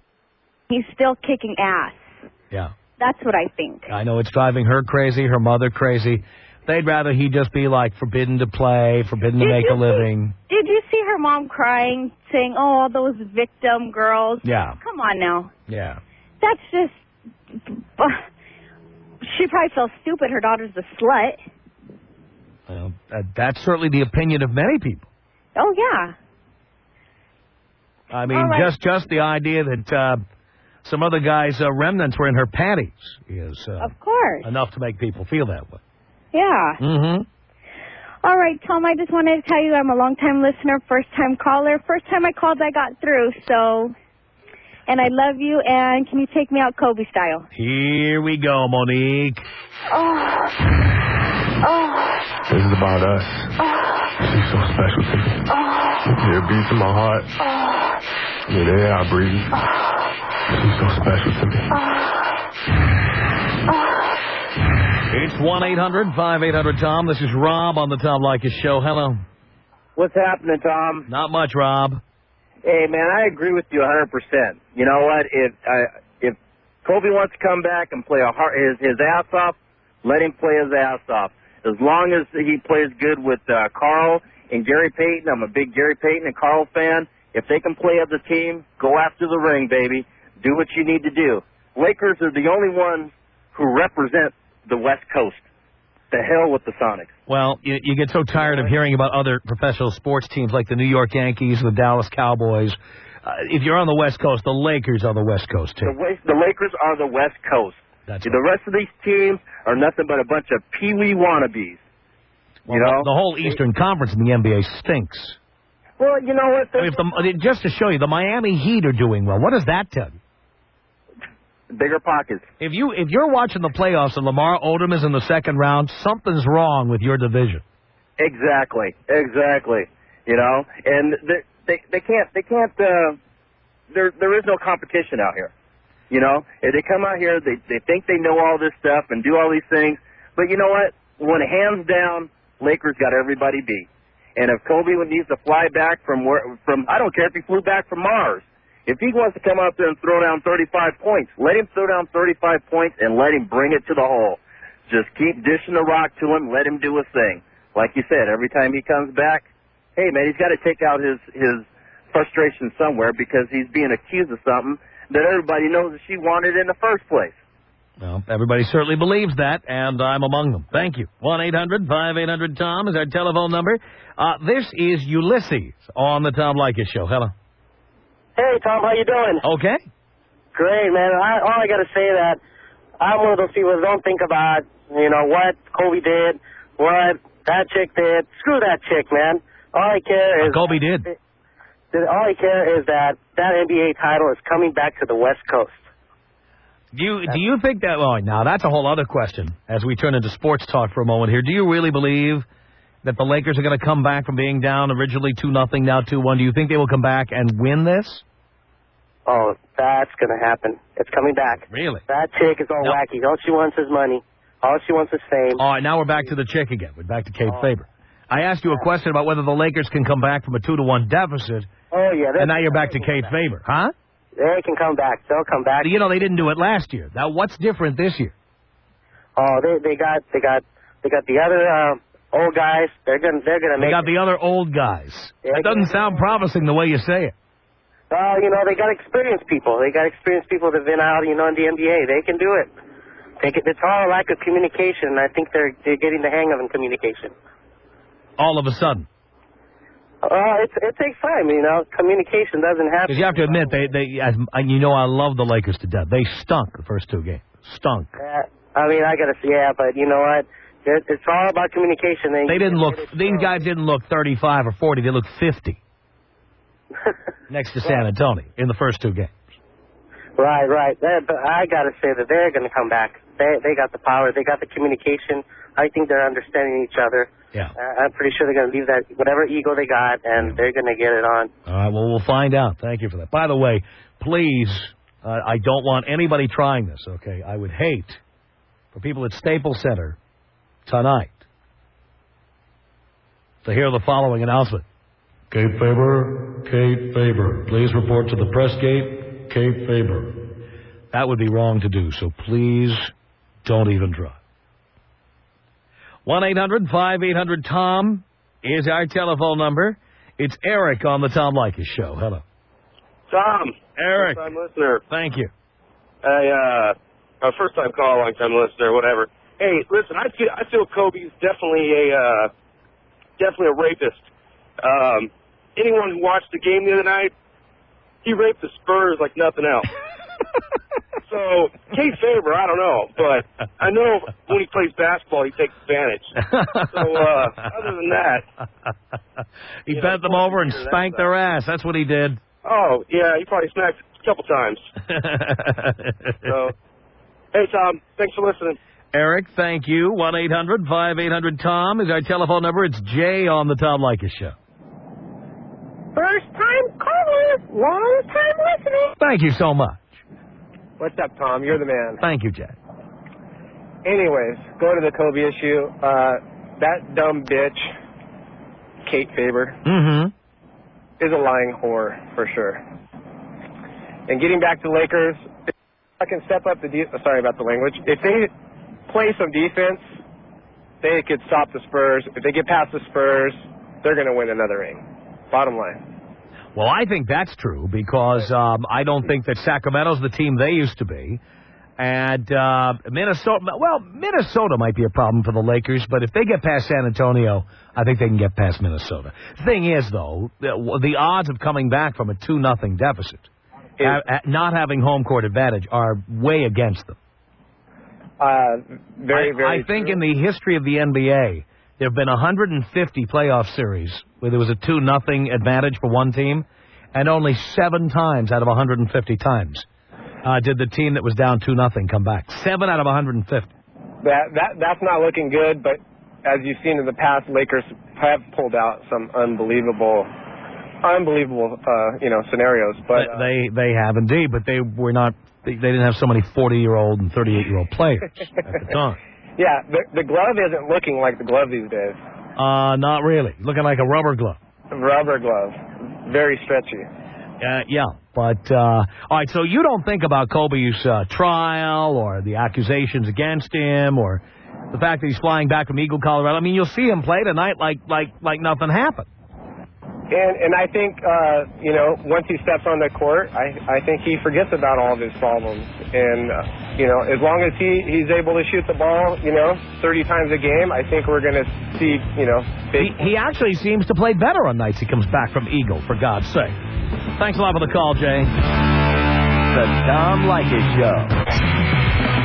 This is the Tom Leykis Show. From Los Angeles, 1-800-5800-TOM. Kobe Bryant entered his not guilty plea in Eagle, Colorado, and then he will fly right back to L.A. and play against the San Antonio Spurs tonight. Many of our listeners, whether they live in Southern California or not, will watch this game and all of the games, but tonight especially. As you watch Kobe play, will you think about any of this? What Kobe's been through? Rodrigo on the Tom Leykis Show. Hello. How are you doing, sir? Okay. All right. Well, I just want to say, first of all, I think they're very out of shape. All of them? Yeah. Not Karl Malone. Shaq, Kobe. No, not all of them. I'm not saying all. Karl Malone, 40 or 41 years old. He's in better shape than most of the players on both teams. Exactly. Karl Malone is definitely in good shape, and he has stayed like that throughout his time in the NBA. Mm-hmm. But the one that I'm trying to pretty much point out would be Shaq. Yeah. I mean, he's definitely a really, really good defensive player when he's actually at his best. But nowadays, I feel that he's kind of slacking. I just wish he would go to the gym more, take care of himself a little more. Well, Kobe's another athlete that has a lot of natural ability, partly because of his size. Yeah, and because he does, I think sometimes you're right. He slacks off in the staying in shape department. Now, what about Kobe? Do you, when you watch these games, especially games where Kobe's been in court during the day, do you ever think about that? No, I think about that definitely a lot. I think they're giving him too much pressure. He's a human being. He's not Jesus Christ. He can't be perfect. You know what I mean? Well, Karl Malone was warning everybody not to expect a great game out of Kobe, that it wouldn't be right to expect that. Karl Malone sounds like more and more he's becoming the spokesperson for the team these days. No, not at all, actually. I definitely believe Kobe should be a little bit slacked off, especially because it's his wife and it's his life. I mean, his contracts have been taken away from him also. I believe that's horrible. But at the same time, you can't imagine McDonald's or Coca-Cola wanting an accused rapist to be their spokesperson. You're right. But at the same time, he's a human being. And he's a human being, and believe me, I've been his biggest supporter, and I gave out the name of his accuser, and I have all along said I believe he's not guilty, and I do. You're right. But by the same token, if I'm a big company, big companies don't like controversy. You're right. You're definitely right in that aspect. I mean, how does McDonald's explain, all the testimony? I mean, even if all Kobe did was screw around on his wife, what big company wants that as a spokesperson? You're right. But at the same time, I mean, look at outside. Where is every McDonald's at today in our environment? There's people outside throwing up, just living their life as not a very good human being. At the same time, Kobe just did one wrong thing. Yeah, but the thing is, what he's accused of is a big wrong thing. You're right. You're right. And even if he is not guilty, which I believe he's not guilty, by the way. Yes. Even if he is not guilty, do you think McDonald's wants an adulterer to be their spokesperson? No, not at all. Of course they don't. Of course not. I know he's a human being, and believe me, I'm not a perfect person either. But you don't see me being spokesperson for Sprite. You're definitely right. Man, I just want to get Shaq here. I work. We make better bodies. All right. Well, thank you for getting that plug in there. It's 1-800-5800-TOM. That's our telephone number. This is Elaine on the Tom Leykis Show. Hello. Hi, Tom. Hi, Elaine. I'm so sick of people supporting Kobe. Why? No one knows exactly what happened, okay? And here's all these people, kind of like the Michael Jackson case, all these fans just on his side. They don't know if he did or he didn't do it. And actually, probably we're never going to know the honest-to-God truth. Well, there's a difference between Kobe Bryant and Michael Jackson. And here's the difference. More than one person has accused Michael Jackson of the exact same thing. Okay, we also know there was a legal settlement. We never got to find out what the evidence was against Michael Jackson, and Kobe gave somebody about 13 million good reasons not to talk about it. True. And by the way, Michael Jackson admitted on television to sleeping with children, whether he has sex with them or not. So it's not the same as Kobe Bryant. Kobe Bryant did not say that he's guilty in any way. There haven't been other people accusing him of the same crime. That's the difference. Well, okay. Michael Jackson's claiming to have slept with boys, but he's not claiming to have done anything with them. I mean, I sleep with, kids in my bed. It's not a big deal. My nephew. Yeah, but isn't it amazing with all the celebrities out there? One person after another keeps filing suits against Michael Jackson or accusing him, or it's rumored. This hasn't happened with Kobe Bryant or any number of other people. I know. I think Michael Jackson's an idiot for continuing to sue the kids. But let's talk about Kobe here. Okay. First of all, I'm saying you can't compare Michael Jackson and Kobe. I'm just talking about... They're both black and they're accused of crimes, and that's why you think of them in the same breath. I'm talking about the fan base, the fans where they think that their hero could never do wrong. Oh, I believe me. I'm a Kobe fan and I'm a Laker fan, but can I tell you something? I read the sports page too much. I see Jason Williams playing with his gun and shooting his chauffeur. I see Sean Kemp with at least 6 illegitimate children. I see some of the other crimes have been committed, the drug crimes. I see Mike Danton, the hockey player at the St. Louis Blues, accused of conspiring to kill his own agent. So believe me, I'm well aware that sports figures are capable of committing crimes. Right. But can I just tell you what my take on it, what the Kobe thing is?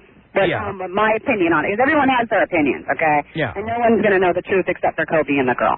I've grown up in L.A. my entire life.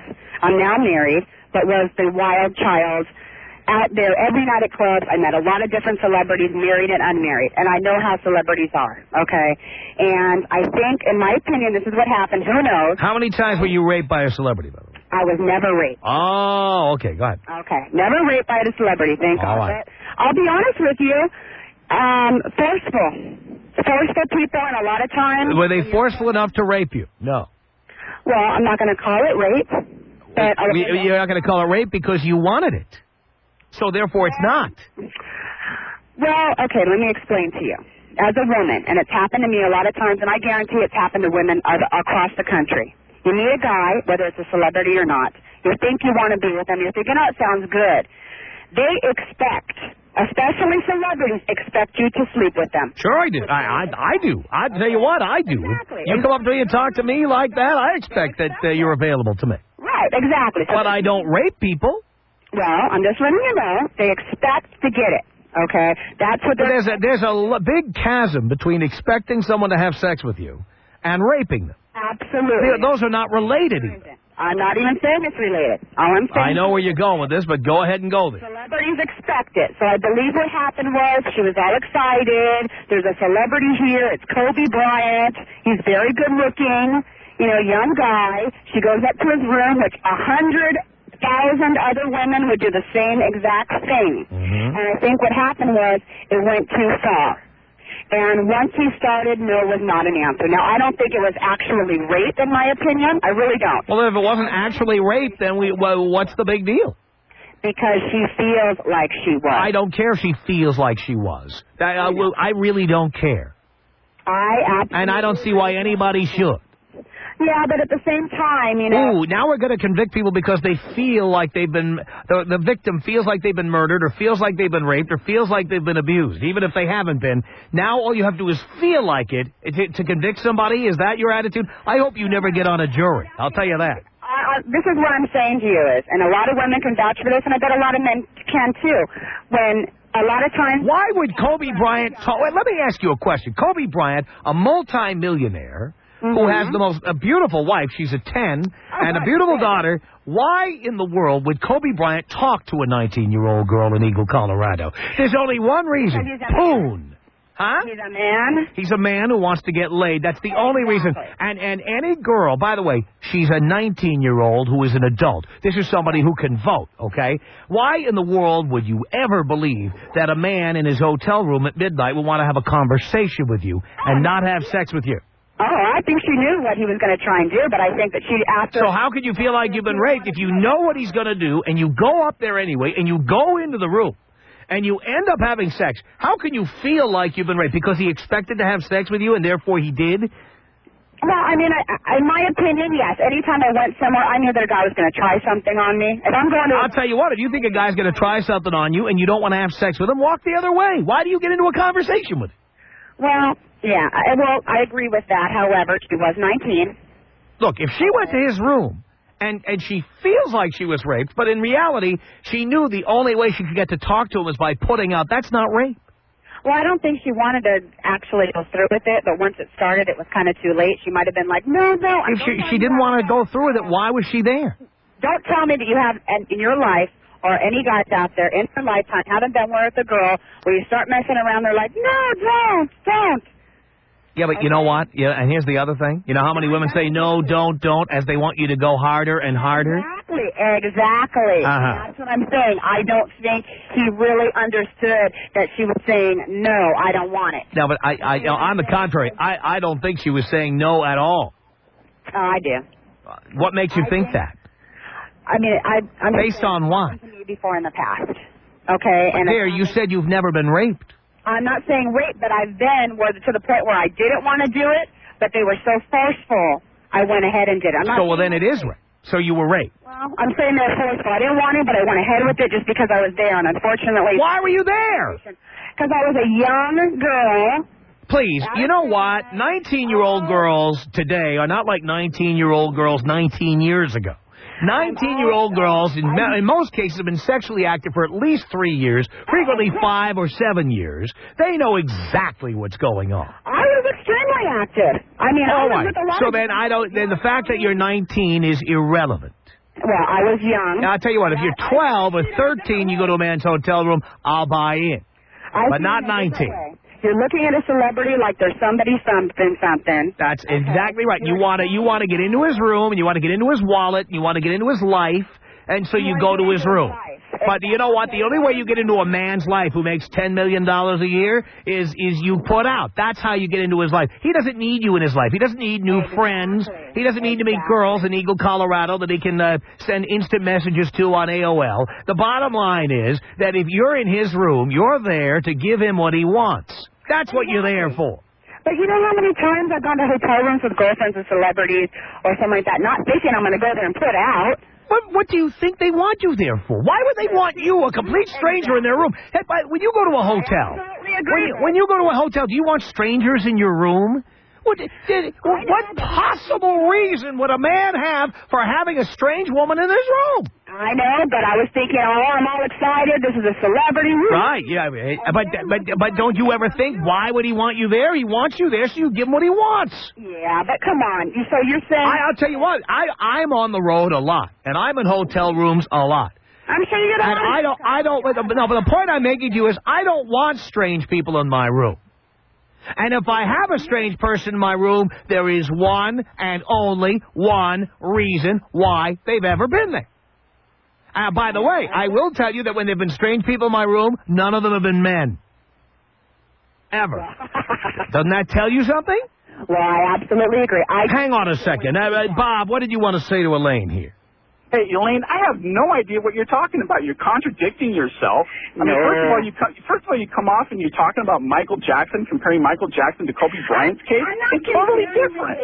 And what are you talking about? A 19-year-old going into Kobe Bryant's room? Of course she's there for only one reason. He's a $100 million boy.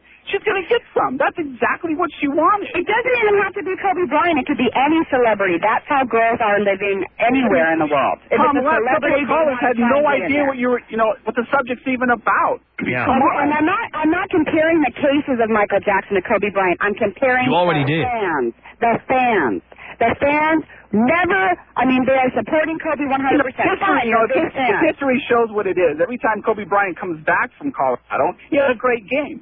So I'm hoping that he screws every San Antonio player tonight will win. I guarantee you right now he's convicted. All the fans are still not going to believe it.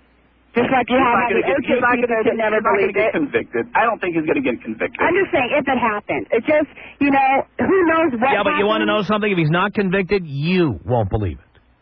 That's right. No, I'm not saying that. I don't even... So you'll go with the jury's decision. Whatever they say, you'll go along with it. No, I have my opinions. I'll never know. Well, that's my point. That's my point. Let's hope that she's not on the jury, because if she feels like she was raped, they're going to convict him. Yeah, outrageous. Tom Leykis. 1-800-5800-TOM. Tom is a talk master, so you can't get on his radio and say certain things to him because he's going to eat you alive. The Tom Leykis Show.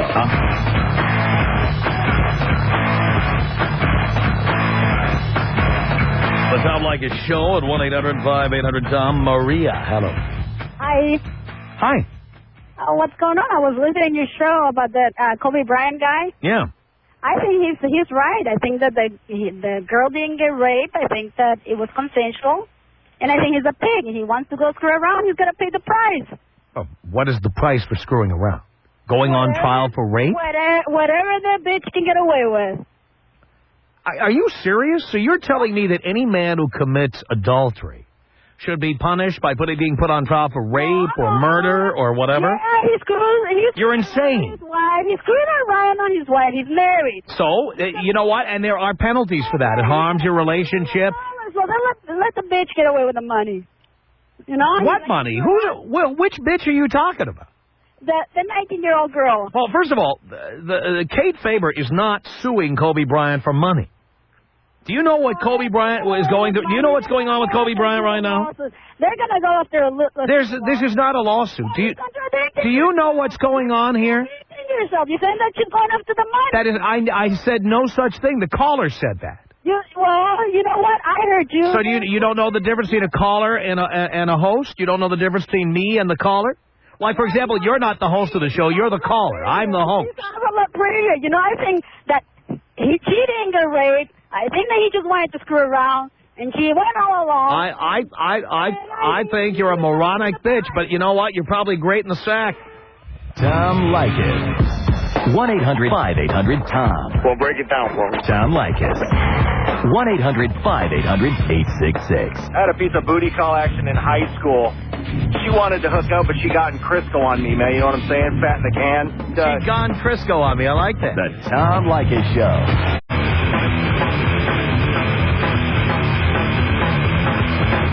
Send us an email. Our email address is my name. It's Tom@blowmeuptom.com. Tom@blowmeuptom.com. We'll call our comment line. The number, 24 hours a day, is area code 310-842-9592. That's 310-842-9592. The Tom Leykis Show. From Los Angeles, it's the Tom Leykis Show. I'm having a hard time hearing him. And now, here he is, Tom Leykis. Thank you for tuning in to the Tom Leykis Show. This is where America gets together to talk about the issues you really care about. It's a different kind of a radio talk program. We're the radio talk show that is not hosted by a right-wing wacko or a convicted felon. No. I am your host. Write down our toll-free telephone number. You're going to need it. It's 1-800-5800-TOM. 1-800-5800-866. Thank you for tuning in. Thanks for being part of our program. Here we are together again on the radio, and we appreciate your patronage here at the old Radio Ranch. And as you know, and I do this only once in a while, but I want to do it this hour because I'm just feeling my oats. I am indeed. You know, this is the one and only radio talk show where the personality on the air takes criticism from the detractors. And in fact, it goes beyond taking criticism. I am the one and only radio personality who actively solicits the haters to call in and have their way with me. Now, in my opinion, they rarely do have their way with me, but many people have tried, and many have died. But every now and again, just to keep me honest, it's important that I have Dean J. D'Amelio, our screener, hang up on all the sycophants, all of the people who love me, all of the people who agree with everything I say, all of the Kool-Aid drinkers out there. He hangs up on all of them. And then I talk only to the people who hate me. Now, sometimes I limit it just to women, but in this particular hour, I'm going to take on all comers of all ages, In fact, we won't even screen you out because of your age. We will put anybody on who hates me. How the elderly manage to find this program, much less stay tuned with more than 5 minutes, I have no idea. But you must give me this much. I'm the one and only personality who doesn't just ask for people who disagree about an opinion I have to call in. There are people who hate my guts. They hate this show, and they hate me. And I invite those people to call. Some of them may not even be listening, but you may know one of them. You might tell them that now's the time to call in. Now is their opportunity to spank me on the air. Won't likely happen, but I will take my chances. So Dean has hung up on all the sycophants, all the lovers. I'm flying blind here. And it's only going to be this hour, the people who hate my guts. Now, by the way, if you hate to love me, love to hate me, love to disagree with me, hate to disagree with me, hate to agree with me, that's not hate. I'm talking about the kind of bile that is produced when you hear my voice. It just turns your stomach. When you hear my opinions on certain issues, it pisses you off. And I want nothing less. Every once in a while, it's like there's a pot of boiling water and somebody tries to put a lid on it, and eventually the lid blows right the hell off the pot. So if you are one of these people, if you absolutely hate me, hate what I stand for, hate my guts, hate this show, hate the concept of the show, you dial this toll-free telephone number right now. It's 1-800-5800-TOM. 1-800-5800-866. This hour, I'm only going to talk to the haters. So if you hate me, you dial in right now. Now, if it's busy, you keep trying, because Dean hangs up on callers very quickly here. Because many people try to slip in and give me a compliment, and Dean is actually screening to make sure that the callers hate me. So frequently when we do this bit, a number of people call in and try to slide by saying they mildly dislike me or they kind of disagree. Not good enough. Not good enough. We don't want that gray area. Some days you like me, some days you hate me. Not good enough. You think I'm a danger to society. You think I'm a scourge. You think I'm like a cancer. You really, really, to paraphrase Sally Field, you hate me. You really, really hate me. 8.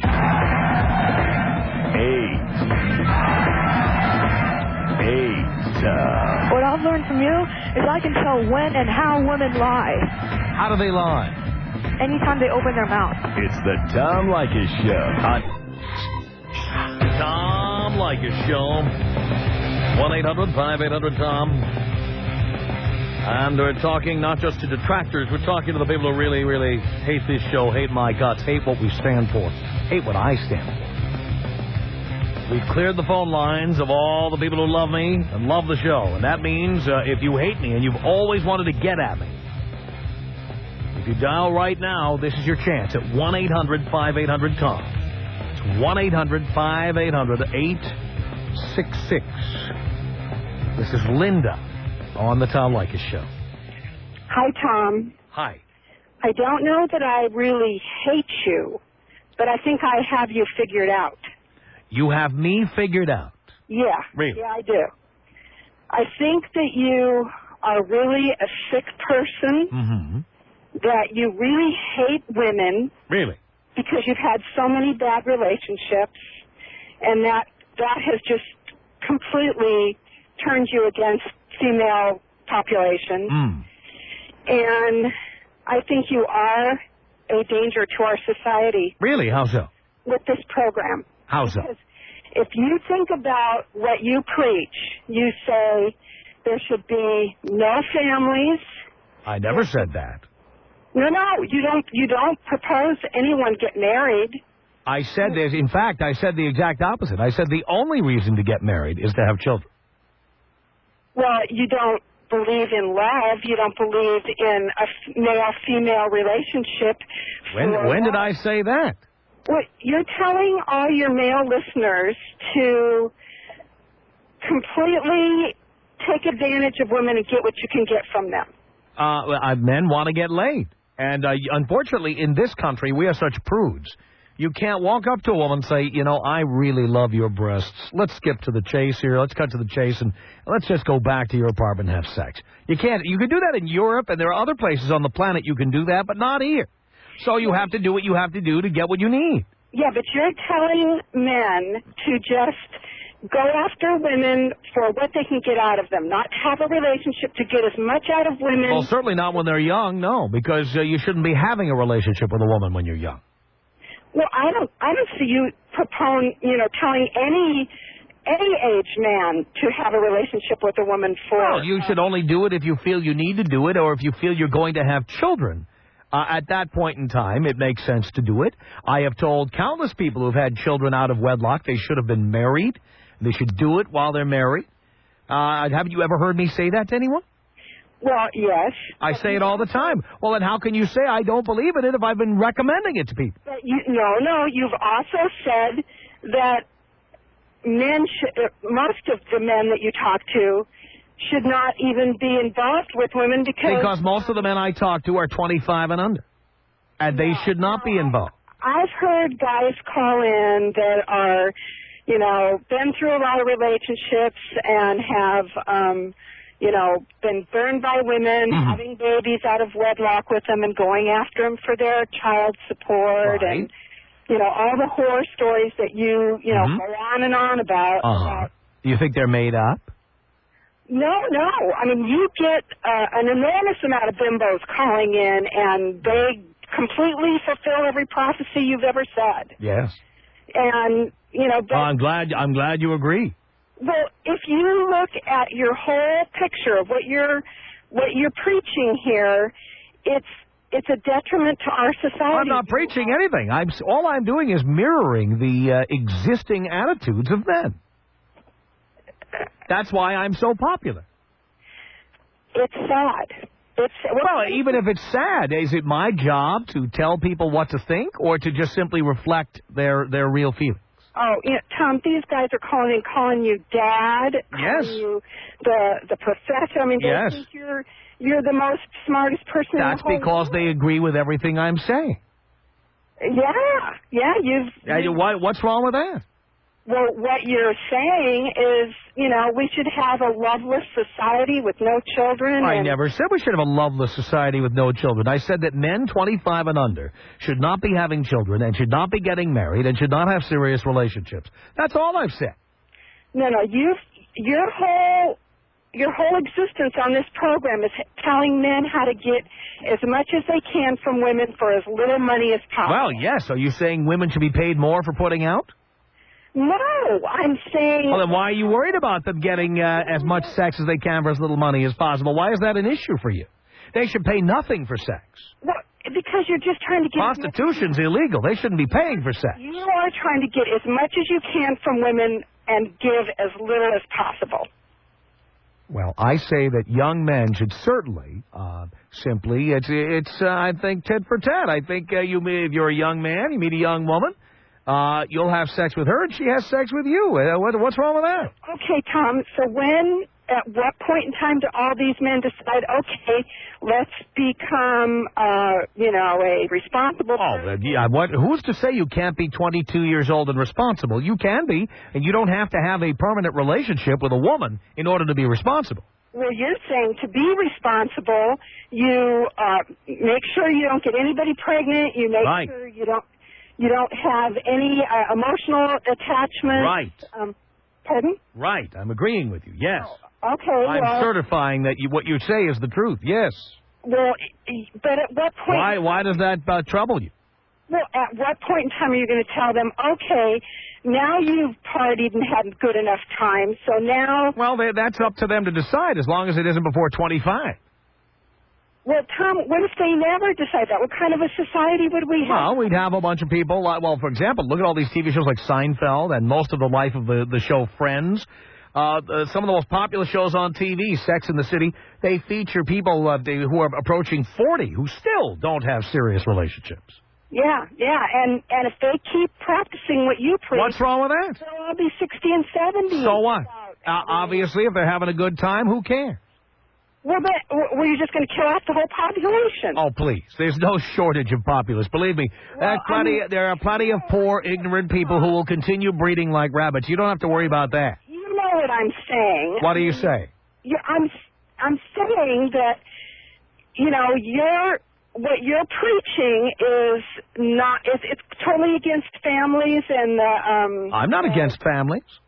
I just simply think that most men, when they have families, are not ready to have families and should wait until they've gotten it out of their system. And they may never get it out of their system. So you're saying that some people just should go through life... Yes. Just getting what they can from other people. Yes. And not ever committing to anything and not ever... having a serious relationship. If they don't want to, why should they? Why should people feel obligated to do that? Well, you know, they don't have to do that. Well, you seem to think they should. Well, I feel that if everyone had your philosophy, our society would be... But dear, everybody doesn't have my attitude. On the contrary, people are cranking out children as young as 9 years old. They don't care. I know that. I mean, has our population gone down since the Tom Leykis show has been on the air, has it? No. No, it hasn't. So you're worried that the population is gonna decrease because of this show? Please, no. Plenty of ignorant people with 7th grade educations will continue popping out kids. Don't worry. The population will continue to increase. I know that. So don't worry about what I'm telling people to do. People who are smart enough to tune in are smart enough to know that they're not obligated to marry or live with or hook up permanently with anybody until they're ready, if they're ever ready. And if they're not ready, there's no shame in saying, you know what, I like being on my own. There's nothing wrong with that. And the reason this show is so popular is because so many men and a lot of women happen to agree with that. Well, you have a lot of guys, really young guys that are really impressionable, that are going through hard times with relationships. Glad to have them. And you're giving them this advice. I'm making them feel good about the rest of their lives, which is stop hooking up with these women who burn you. Just simply get laid and move on. You're giving them... Kick her through the uprights when you're done with her and move on. You're giving such a sick point of view. What is sick about it? Oh, it is sick. It's not... I'm listening. Tell me what's sick about it. You're telling them that they should get what they can from women. Yes. Women get what they can from men. They get child support, vagina money.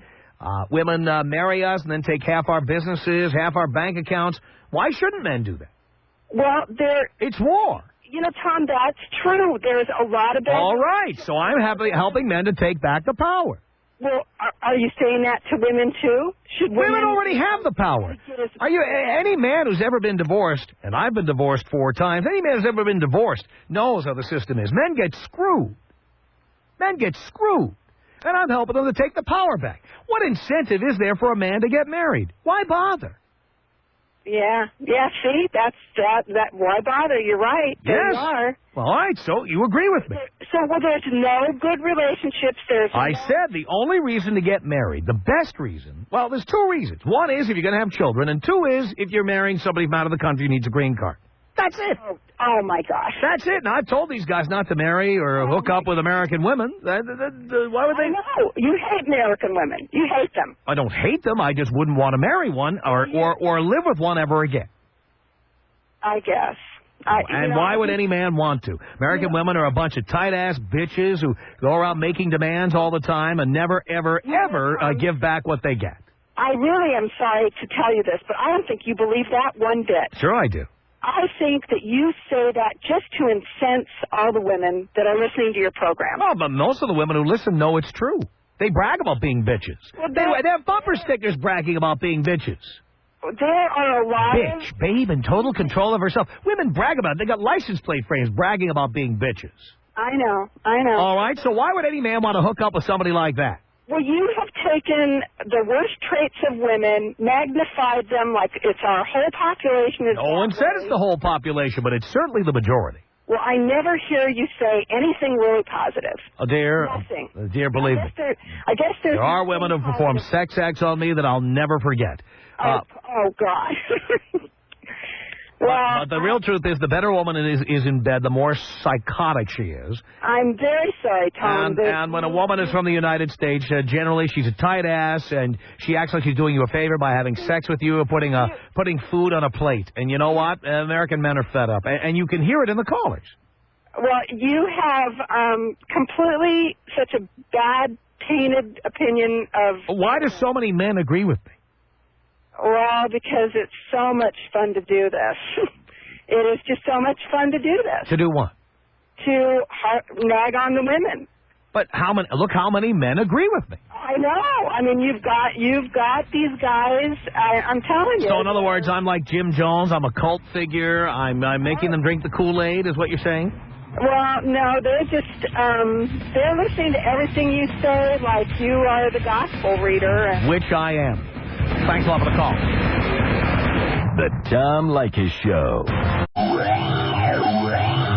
This is the Tom Leykis Show.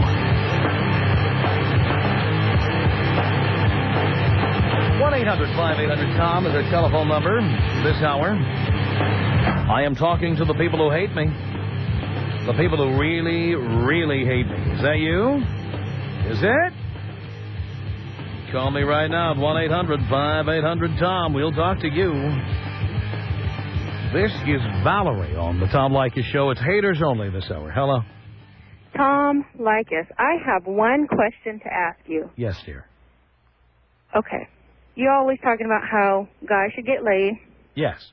Shouldn't get married before the age of 25. Now I ask you, Tom, why have you been married 4 times? Well, that's why I know so much. Failed at 4 times. Well, dear, that's why I know so much about it. It's because I got married for the first time at 18. Right, but why would you make that mistake 3 other times? Well, you're right. It was a mistake. In fact, if you really want the honest truth, I am in a business that requires a lot of time and focus and a lot of attention to detail and traveling and moving all the time. And there's very few women who long-term are willing to put up with that kind of thing. Right. The first time I would... Do you want the answer or not? Go ahead. I'm not done yet. Did you hear me in the middle of a sentence and then you just interrupted me? Go ahead. You asked the question, and now I'm going to answer it. Okay, go ahead. My first wife, when I was 18 and she was 22, told me that she understood that I had a career ahead of me and that I was not going to be having any children and that she didn't want to have children either. And then after she married me 2.5 years later, she said, oh, whoops, I changed my mind. So what was I supposed to do? Let her have children? So I didn't. I left. Mm-hmm. Second marriage, I was with somebody who was also in the media business. Mm-hmm. And I had to move to another city to work. And while I was in another city, she went and had fun with somebody else she worked with because we were living in separate cities. Mm-hmm. Third time around, I did something really stupid. I married somebody on the rebound.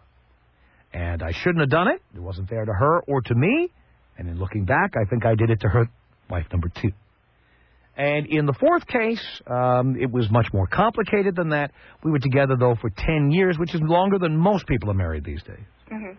So it isn't as simple as you think it is, where you think I'm an a-hole and everybody just says, screw you, I don't want to be with you. It isn't like that at all. But, of course, very easy for you, the hater, to call in and imply that, but it's not the case. Well, I just think that you're just bitter because your marriages didn't last, and here you're telling all these 20-something-year-olds that, hey, marriage is not the answer. It's not the answer, and I found that out by being married and divorced 4 times. But maybe you're discouraging marriage because the woman you're married to, her obviously, we know who they are, maybe because they were more successful than you were at the time, and you felt like... None of them are more successful than I am. None of them make more money than I do. None of them have longer contracts than I have. None of them. None of them. In fact, only once in my life have I been with a woman who made more money than I do. Okay, well, we know one of your ex-wives is on TV. I'm telling you... Why aren't you on TV? Dear, being on TV has nothing to do with it. The highest paid TV reporter in Los Angeles makes about 1/4 what I make. Right, but it has to do with... It has nothing to... Where do you get this idea that everybody's goal in life is to be in front of a camera? It was never my goal. Never. Mm-hmm. Never was. Mm-hmm. Mm-hmm. Mm-hmm. Mm-hmm. Why would I want to be in front of the camera? I make so much money here, and I might add, dear. Maybe because you're I might add, not attractive, and that's why you're trying to. Well, get dear, like that's again. I know you. It makes you feel better as an aging chick who's being rejected by men to say these bitter, angry things to me, and I understand that. I really do. I'm not aging. I'm 25. Just got married. Happily married. Yeah, says you. Best guy in the world. Yeah, I'd like to talk to him. Oh, by all means. Yeah. You can. Yeah. He's extremely happy. Yeah, well, with a gun to his head, I'm sure he has to say that. Sure. Yeah. But That's why he doesn't listen to your show. Oh, he's a pussy. No, he's not. That's why he's married to a castrating bitch like yourself. He doesn't need to listen to a radio station to get advice on how to sleep with a chick. Well, that's good. Then he shouldn't listen. But you know what? Millions of men do. Yeah, poor them. Poor them. Well, it's certainly to my benefit, I'll tell you that. And you can't stand it, can you? You can't stand how successful I am. Oh, I can care less. That has nothing Well, really, to do if you with didn't care, you wouldn't dial in to complain. Oh, well, because it's my opportunity to... How would you know it if you weren't listening? How would you know it's your opportunity to call in if you were not listening? I happen to catch you on the radio. How would you happen to do that? How would you... The minute you hear my voice, one syllable, wouldn't you just tune out? I'm so offensive? Well, in the morning, I'm obviously getting out of work, and in the morning I listen on... I see. So you have a broken finger and you can't change the station. I don't get in the car and immediately change the station, no. I see. So how long does it take for your arthritic hand to reach the radio? About a minute or so. A minute. And in that minute, you heard me explain what we're doing this hour, and then picked up the phone, and then dialed in. Yeah. It only took a minute. About. And how would you know to hate me if you never listen? Because I see you on TV, I hear all about you. Boy, oh boy. My friends used to listen to you. Sounds to me like you have a lot of baggage there, sweetheart. I have baggage. Yes, you do. And clearly you've been following me for a long time. So for somebody who hates me, as we so often prove on this show, the people who hate me the most are the ones who know the most about me. I don't know a whole lot about you. Oh, well then if you don't know a whole lot about me, how would you know to criticize me? Because of what I do know, So either you don't know enough to criticize me, or you know an awful lot. Right? I don't know an awful lot about you, and I don't... You don't know an awful lot about anything. Tom Leykis. Woof. Tom Leykis. Woof. 800 500 Tom. Women of America, wake up. If you are sleeping with a man that's actually listening to this advice, get away fast. The Tom Leykis Show. Tom Leykis Show at 1-800-5800-TOM. One of those shows where I'm talking for an hour just to the people who hate my guts. This is your chance. All you guys and gals out there who hate me, if you want to take me on, this is your chance right now. 1-800-5800-866. Maria, hello. Hi, Tom. Hi. I've been wanting to talk to you for so many years. Really? You know, I kind of like you, but I hate you at the same time. What does that mean? Well, there's many things you say about women that really bother me. They bother you, but are they false? Yes. False. Well, some things you say are true, but like some women trying to get pregnant and get the guy to marry them. And you don't think there's a lot of that out there, or you do? Yeah, there's a lot out there, but some women get pregnant by accident. There are no accidents. Well, maybe the birth control doesn't work, and the guy should... You have to take it first. And by the way, there's also a morning after pill. Well, the guy should be held responsible also. The guy doesn't have the opportunity to terminate the pregnancy. Well, he should wear a condom. I have said that all... have you've been listening all this time? You've never heard me say that? Yes, I've heard you say that, but you've also talked about the women after the fact, after they've had... Because the women make the final decision as to whether that child will be born. The man doesn't make that decision. That's true. I do believe, like, if you're early, if you're pregnant, you find out, it's okay. The first part of the pregnancy to end it. So that's my point. Women make that decision. Men don't make that decision. But something else I don't like what you said the other day about if a guy gets a woman pregnant, she has the baby, you don't want nothing to do with that child. That's right, I don't. And how do you think the child would feel if the father doesn't want him? That's not my problem.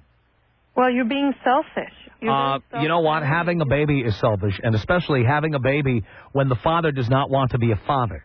That's selfish, I too. understand it's the woman's fault and the man's fault, but it's not the baby's fault. It doesn't matter. The point is, the person who made the decision to have that baby be born is the person who made the selfish, egotistical decision.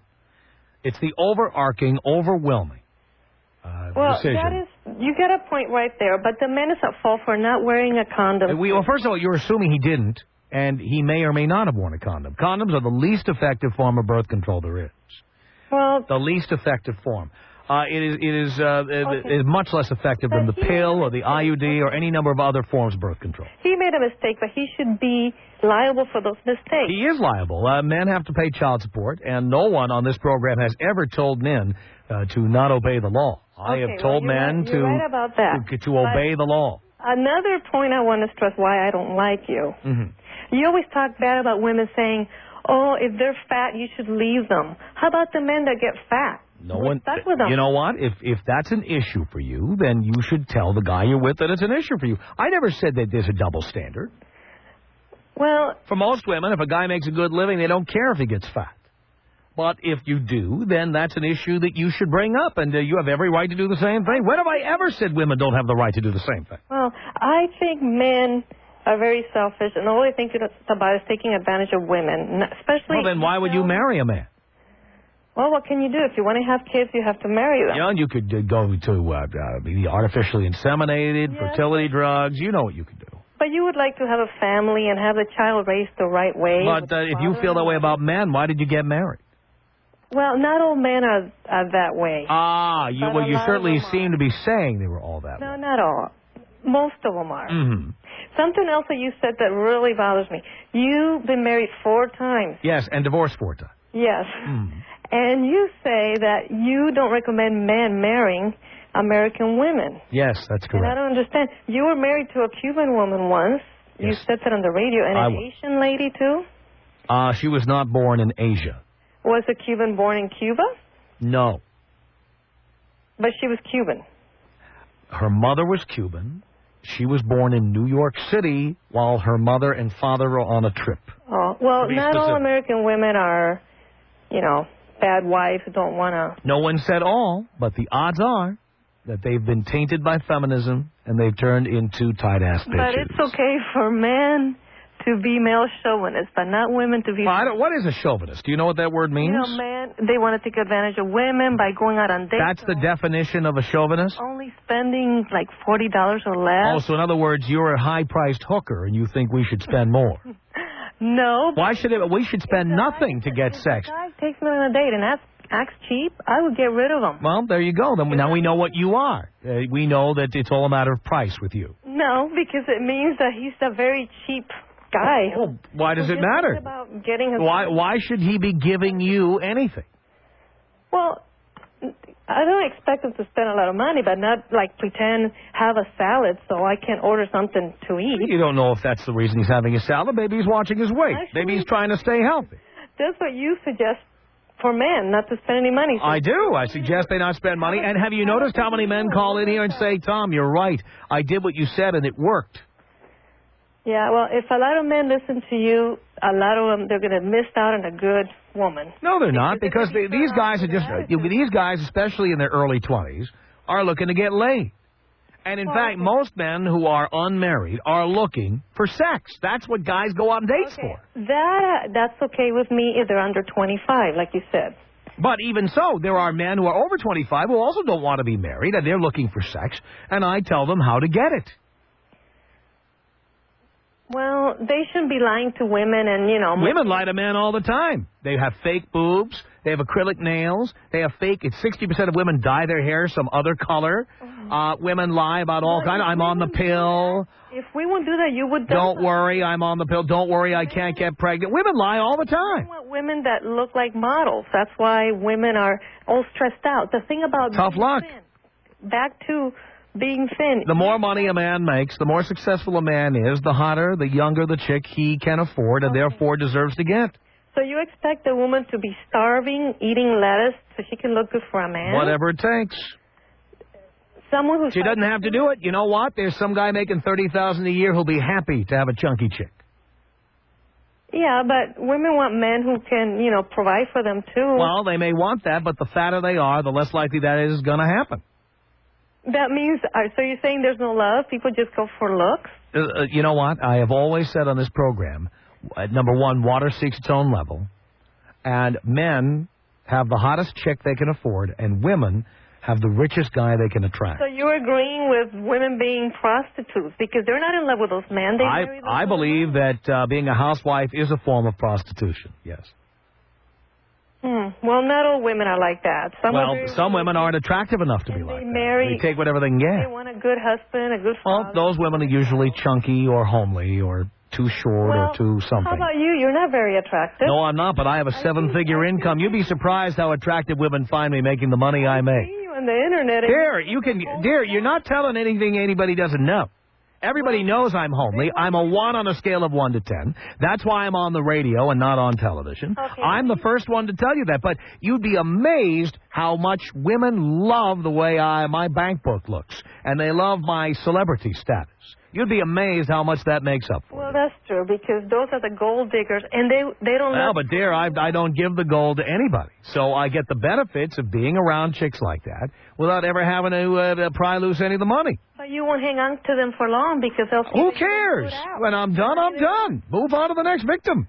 Yeah, well, what do you mean? You're telling me I'm going to have a variety of women, that they will be a series of hot chicks, one after another? None of them will stay with me? I'll be sentenced to a life of just banging one hot chick after another? Oh, woe is me! Tom Leykis. 1-800-5800-TOM. 1-800-5800-866. Well, you guys are perverted. You think so? You like it, too. You're probably moist right now just thinking about it. Oh, I don't think so. Not at all. Really? Erect nipples. I'll bet you. It's the Tom Leykis Show.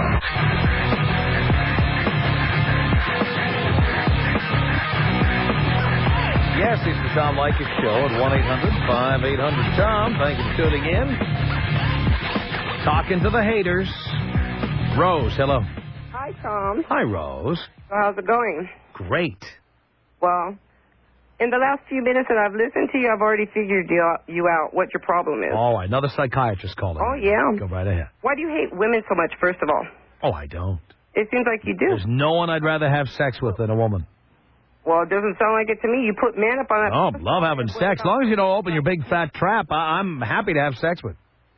But you can't keep one. And then you say you're a hypocrite because you said that you don't buy women, don't spend money on women. Right. Right? Right.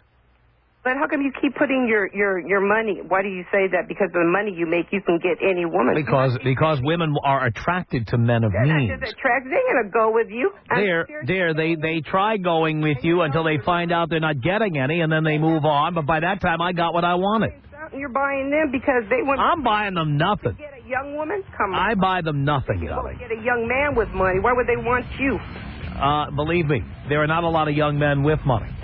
That is why so many young women reject young men, because they don't have their careers together yet. Then what do they want you for? If you're not spending... Because they think they're going to become the next wife, the next one to get my ATM card. Later on, they find out they're not, and who cares if they're gone by that time? For God's sake. The Tom Leykis Show. From Los Angeles, it's the Tom Leykis Show. Oh, God. And now, here he is, Tom Leykis. Thank you for tuning into the Tom Leykis Show. This is where America gets together to talk about the issues you really care about. It's a different kind of a radio talk program. We're the radio talk show that is. Not hosted by a right-wing wacko or a convicted felon. No. I am your host. Write down our toll-free telephone number. You're going to need it. It's 1-800-5800-TOM. 1-800-5800-866. Thank you for tuning in. Thanks for being part of our program. We appreciate it. Here we are together again on the radio. We haven't really talked much about the controversy involving the photographs of Iraqi prisoners who were tortured by American soldiers. We already have 7 people being court-martialed. And we have all the reasons why it might have happened. Might have been revenge for Jessica Lynch. And we have all of the excuses coming down from the top, why this happened, why the Secretary of Defense and his boys tried to keep CBS from showing the pictures on 60 Minutes 2, blah, blah, blah. Okay. But I'm not here to talk about that. There are more, apparently, pictures and videos coming. Rumors about what is on these pictures are already circulating. And ultimately, I'm sure we'll see some of them. But you may have heard about this latest video. And if you haven't heard about it, let me get you up to speed. I'm just going to read you the story, all right? Let me make this really clear. This from the Associated Press. A video posted Tuesday on an Islamic militant website showed the beheading of an American civilian in Iraq. The beheading. I don't want to gloss over that word. You know what a beheading is? We haven't seen a lot of those in recent times. Yeah, they cut somebody's head off. This is in America. And they said the execution was carried out by an al-Qaeda-affiliated group to avenge the abuse of Iraqi prisoners by American soldiers. The video showed 5 men wearing headscarves and black ski masks, standing over a bound man in an orange jumpsuit, similar to a prisoner's uniform, who identified himself as Nick Berg, a U.S. contractor whose body was found on a highway overpass in Baghdad on Saturday. So if you watch the video, and we at the Tom Leykis Show have seen the video, the victim says, "My name is Nick Berg. My father's name is Michael. My mother's name is Susan. I have a brother and sister, David and Sarah. I live in Philadelphia." After reading his statement, the men were seen pulling the man to his side and putting a large knife to his neck. A scream sounded as the men cut his head off, shouting, "Allahu Akbar, God is great," and then they held the head out before the camera. That's how the video ends, with the head being held up to the camera. And the word disturbing wouldn't nearly describe the look on this man's face, which obviously was the look on his face right before his head was cut off. So you not only see the man's head being held in someone's hand, you see this horrifying look on the face.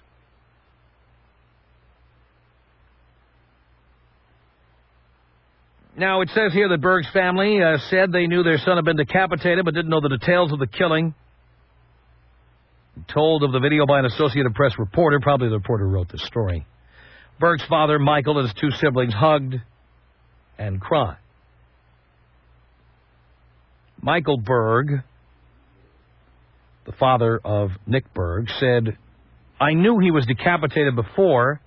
That manner is preferable to a long and torturous death, but I didn't want it to become public." Now, the story goes on, and we could go into all of these details, but I don't understand the purpose of it. Here's the deal. I don't think we have seen on television all of the pictures of the Iraqi prisoners being tortured by American soldiers. And the ones we have seen have frequently been pixelated, so many people, I'm sure, have not gone to the trouble of going to the web and finding the original photos. Many people have not seen them. And this particular video, as disturbing as it is, when they show it on television, they show it up to a certain point and then they stop. They don't show it. Now, you know, on this program, and I take this very seriously, and I have all the sympathy I can muster up for the Berg family. And I feel that this is just a horrific, horrifying event. Terrible. Awful. But I also know that we live in a country where free speech is being assailed by our government. The Secretary of Defense, Donald Rumsfeld, and his crew tried to get CBS to delay the airing of the photographs of the torture of Iraqi prisoners. We all know that the conservative Christians are trying to clamp down on radio and television broadcasting.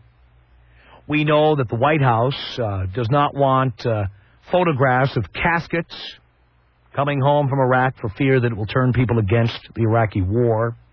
We know a television station, actually a chain, the Sinclair Broadcasting chain, owns 7 TV stations that refuse to air Nightline on the night when Ted Koppel read the names of all of the American soldiers who died in Iraq, and they showed pictures of all of them.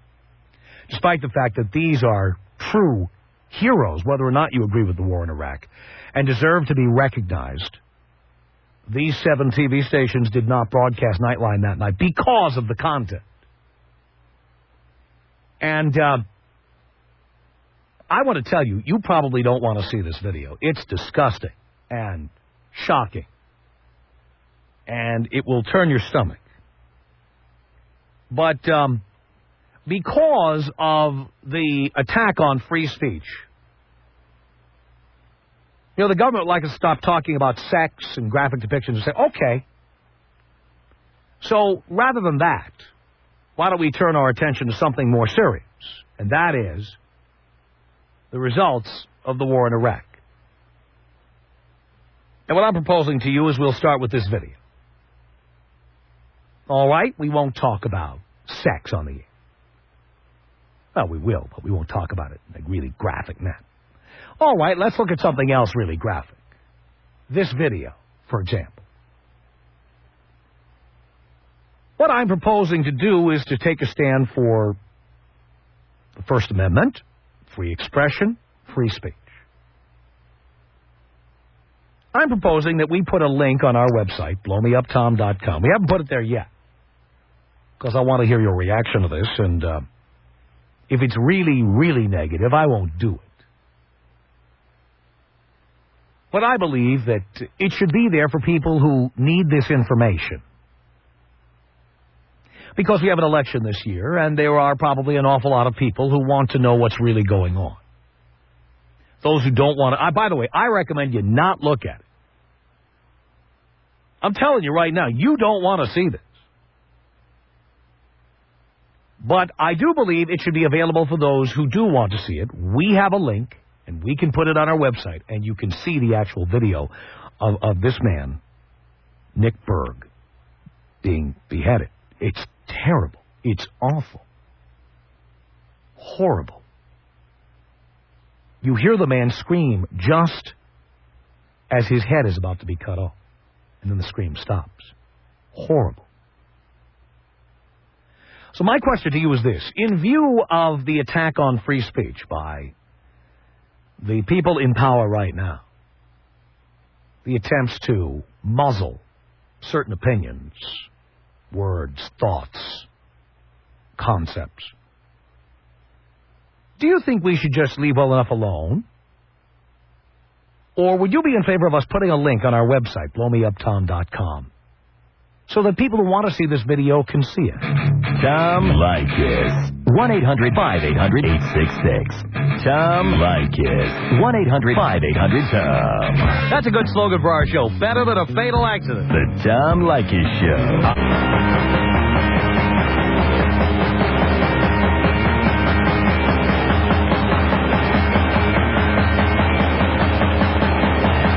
The Tom Leykis Show at 1-800-5800-TOM. That's our telephone number. All right. You may not even have heard this story yet, because it kind of came up during the day today, but here's this video of a guy named Nick Berg, a U.S. contractor, who was beheaded. And there's a video that is there of the beheading and then showing his head being held up to the camera.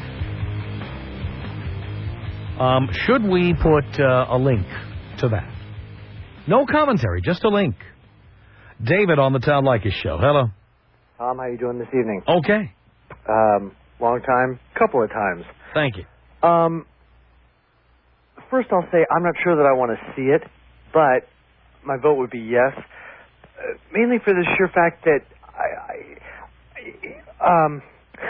man, my head is just spinning because so many thoughts are going through it. They let us, this war is pre-programmed. We're only allowed to see what they want us to see. And we promote all these reality shows. I have nothing to do with the war, of course. Why don't we have the opportunity, whoever wants to see it, or a link to see reality? What are they so afraid of? And what they're... Well, that's a good point. Why can't we see caskets? Why can't we see the photos of torture?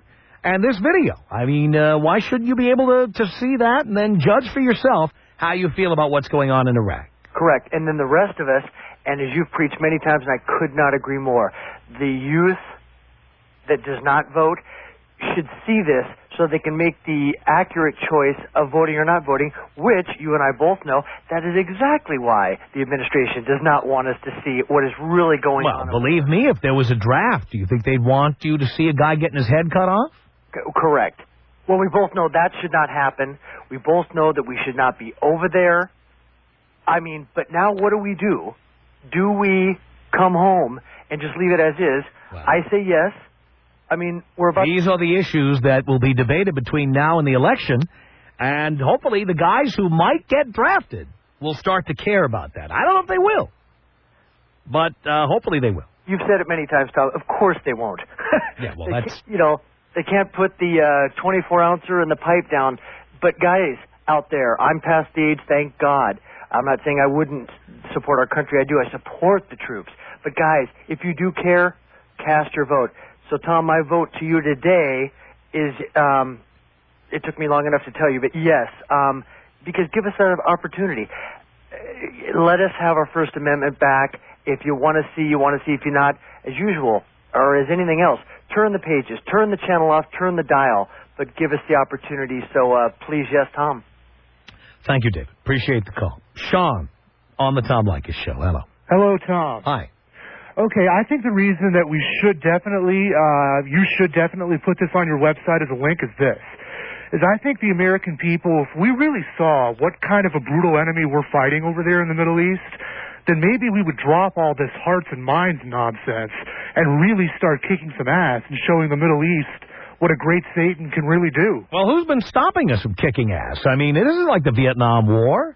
Well, I mean, the American people have been behind this war for the most part, at least as it began. Who's stopping the military from doing whatever it is that has to be done? Okay, I think George Bush plays it safe and does it soft because he's afraid that the 50% support that he has for this war will drop if the American military got real brutal. But I think if the American people saw what kind of an enemy we're really fighting and realized that we really had to start kicking some ass and not this little, soft way of doing it that we've been doing it now. I think if we really saw this video and saw what kind of people we're really fighting, I think George Bush might feel the initiative to really unleash some fury on the Middle East because people would no longer criticize him for doing so. All right. And what about the torture photographs? Do you think those should have been shown? The Iraqi prisoners? Yes. I think those should have been shown, absolutely, and I don't consider those well, you know that your Defense Department tried to keep CBS from running those. I think that's wrong, too. And you know your president doesn't want you to see caskets coming home from Iraq or Afghanistan. That's wrong, too. I agree with you completely on that. I think we should see the whole thing, including this. The government wants to do this and make it look like it's completely foolproof, completely childproof. Nobody's getting hurt. Nobody's getting killed. Well, unfortunately, that's the way it's been handled. But do you agree that what a few U.S. soldiers did, not even soldiers, just reservists, did to those Iraqi detainees as child's play compared to this beheading? I mean, you can't compare the two. But here's the difference. We went into Iraq as the moral high ground. But that we shouldn't have. But that's what we did. We are going to bring democracy to the Iraqi people who've been out there in their headscarves just waiting for the opportunity to vote in a democracy. Just waiting to have political conventions. All those guys who were throwing rocks out there in the middle of nowhere, they've been waiting for democracy to come along. Well, okay, that was nonsense. Please. That's the reason. The reason we went into the Middle East, and I want to know if you agree with me on this. I think it's the reason we need to be in Iraq is because we need a military presence in the Middle East, and we need a foothold in the Middle East. It has nothing to do with... Oh, we had one. It was called Israel, remember? No, but we need an even stronger one. Oh, I see. But hearts and minds... So we needed the president to make these excuses for going in. Yes. No, we did, because... And then remember how the world was going to be so much better once we got Saddam Hussein? Oh, but I remember that? didn't believe any of that. Oh, you didn't, but most people bought that, you know? Well... unfortunately so, but I think people need to see this picture as well as all of the other ones to see what kind of an enemy we're really fighting. These are not decent people who just want democracy. These people are fierce killers. Yeah, but which people are fierce killers? The Muslim terrorists, of which I... Well, so how many Muslim countries are there? Should we be in all of them? Just start killing and torturing people in every country? No, I understand. So how do we pick and choose which Muslim countries to go in and drop the flag on? Well, we're already in this one. How many should we be in? Well, we're already in this one, so we may as well do... So we might as well just do this. Might as well just kill and torture people in this country. Why bother to spread it to other countries? Well, we were in Afghanistan, too. Might as well kill and torture them, But too. don't you think if we could put the fear of the USA in some of the Muslim countries, then terrorism might... we might slow it down a little bit because they wouldn't want to mess with the USA if they're really afraid? Clearly not. Yeah, but they're not afraid of us yet. Well, if you're not afraid of dying, you're not going to be afraid of anything we do. Yeah, but if you're... We're talking about suicide bombers. Do they really... Oh, my God, what will the United States do? They don't care. They're going to Allah. They don't care. You know what they are afraid of? Being made to wear women's underwear. Oh, please. All right, that's enough. 1-800-5800-TOM is our telephone number. Should we link to this video of this beheading of an American civilian? An American civilian from Philadelphia. Dave on the Tom Leykis Show. Hello. Hey, Tom, how are you? All right. I think that it should go on the site. I think that the government's trying to play it both ways against the middle. You know, the government doesn't want you to see the stuff that they don't want you to see. You know, this country is founded on free speech and the fact that people have the right to know what is happening and then decide for themselves. Well, that's how I feel about it. That's why I want to put this link up there. The Tom Leykis Show. This is the Tom Leykis Show. From Los Angeles at 1-800-5800-TOM. All right, there is a video that shows the beheading of an American civilian. It's out there, and you may have seen a clip of it on the news, or maybe you haven't seen the news, but there's a clip of it, but they don't show the whole video. We have the whole video, and we are prepared to link it to our website. How do you feel about that? Let's say hello here to John on the Tom Leykis Show. Hey, Tom, how you doing? Okay, John. Hey, I think they should be showing that every hour on the news, man, so these people that don't really understand what the hell's going on can see what's going on. Are we losing you there, John? Nah, too bad. Another cell phone experience there. This is Brano on the Tom Leykis Show. Hello. Hey, Tom. Brano. I can't get over this. I am in such a shock. I mean, let's have some decency for the family. Well, let's have some decency, period. This was a completely indecent act. You want to talk about indecency? This was indecent. Okay, we have one indecent act committed. Now, do we have to do this again? Well, the video is out there. How would these people that are calling in saying yes, how would they feel? How would you feel if a member of your family, the pictures and all of that were blasted right on the internet and all of that stuff? Well, this video is already on television, for one thing. They shouldn't have done it. If I were... But it's already there.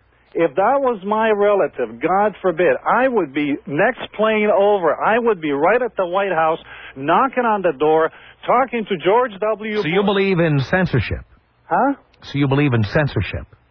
Well, yes, I do. You do? Yeah. Really? Well, what country are you from? Because you can't be an American if you're in favor of censorship. Well, Croatia. Okay, so clearly that's because of where you're from that you believe in censorship. Well, no. That's what they do in Croatia. We don't do that here. No, but Tom, this is an issue of... We don't believe in that here.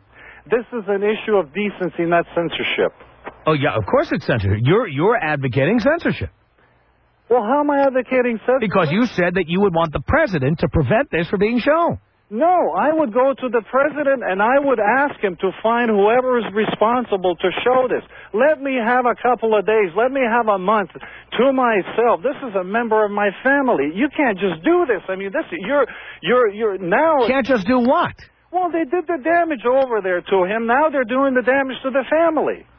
The fact is, this video exists. The video was taken by the people who committed the act. Yes, it does, but what about the decency? The decency, the indecent act was already committed. Yes, it was. I agree completely. Letting people see the evidence of it is not indecent. I agree with you completely. Good, then we're going to put it up on the website. They should hunt them down, but why do you have to go and rub it in? We're not rubbing anything in. I think it's horrible. It is horrible. It's horrible, and I think the American people deserve to know. You don't have to look at it. Nobody has to look at it. In fact, I recommend you not look at it. Well, no, yeah. I mean, but why do we have to make it even worse? Well, hang on. Let me ask Miguel. Miguel, you hear what Brano is saying here. What do you think? Man, I think he's an idiot. You know? Well, thanks for the compliment. So are you. Obviously, you're for yes. I mean, you have no decency whatsoever. All this is just publicity. You're not thinking about the family in here. You're not thinking about them. Of course I'm thinking of that, man. You're a moron. Jeez. You're the first person to call in and say that we shouldn't show the video. Everyone else is in favor of showing it. Because they're a bunch of morons calling in, insensitive morons. I mean, come on. Dude. Yeah, dude. If that was my brother in there getting his head cut off, you know what I'd do? I would want to show that video to the world saying, hey, look, that was my brother. His head got cut off for a war that we're not supposed to be into. All right? Right now, show all of that. Look, brother. Tell the people what happened. Okay, tell the people what happened. If my brother was there, he got his head cut off, bro. But don't get into gruesome details. Don't rub this stuff in. Have some decency.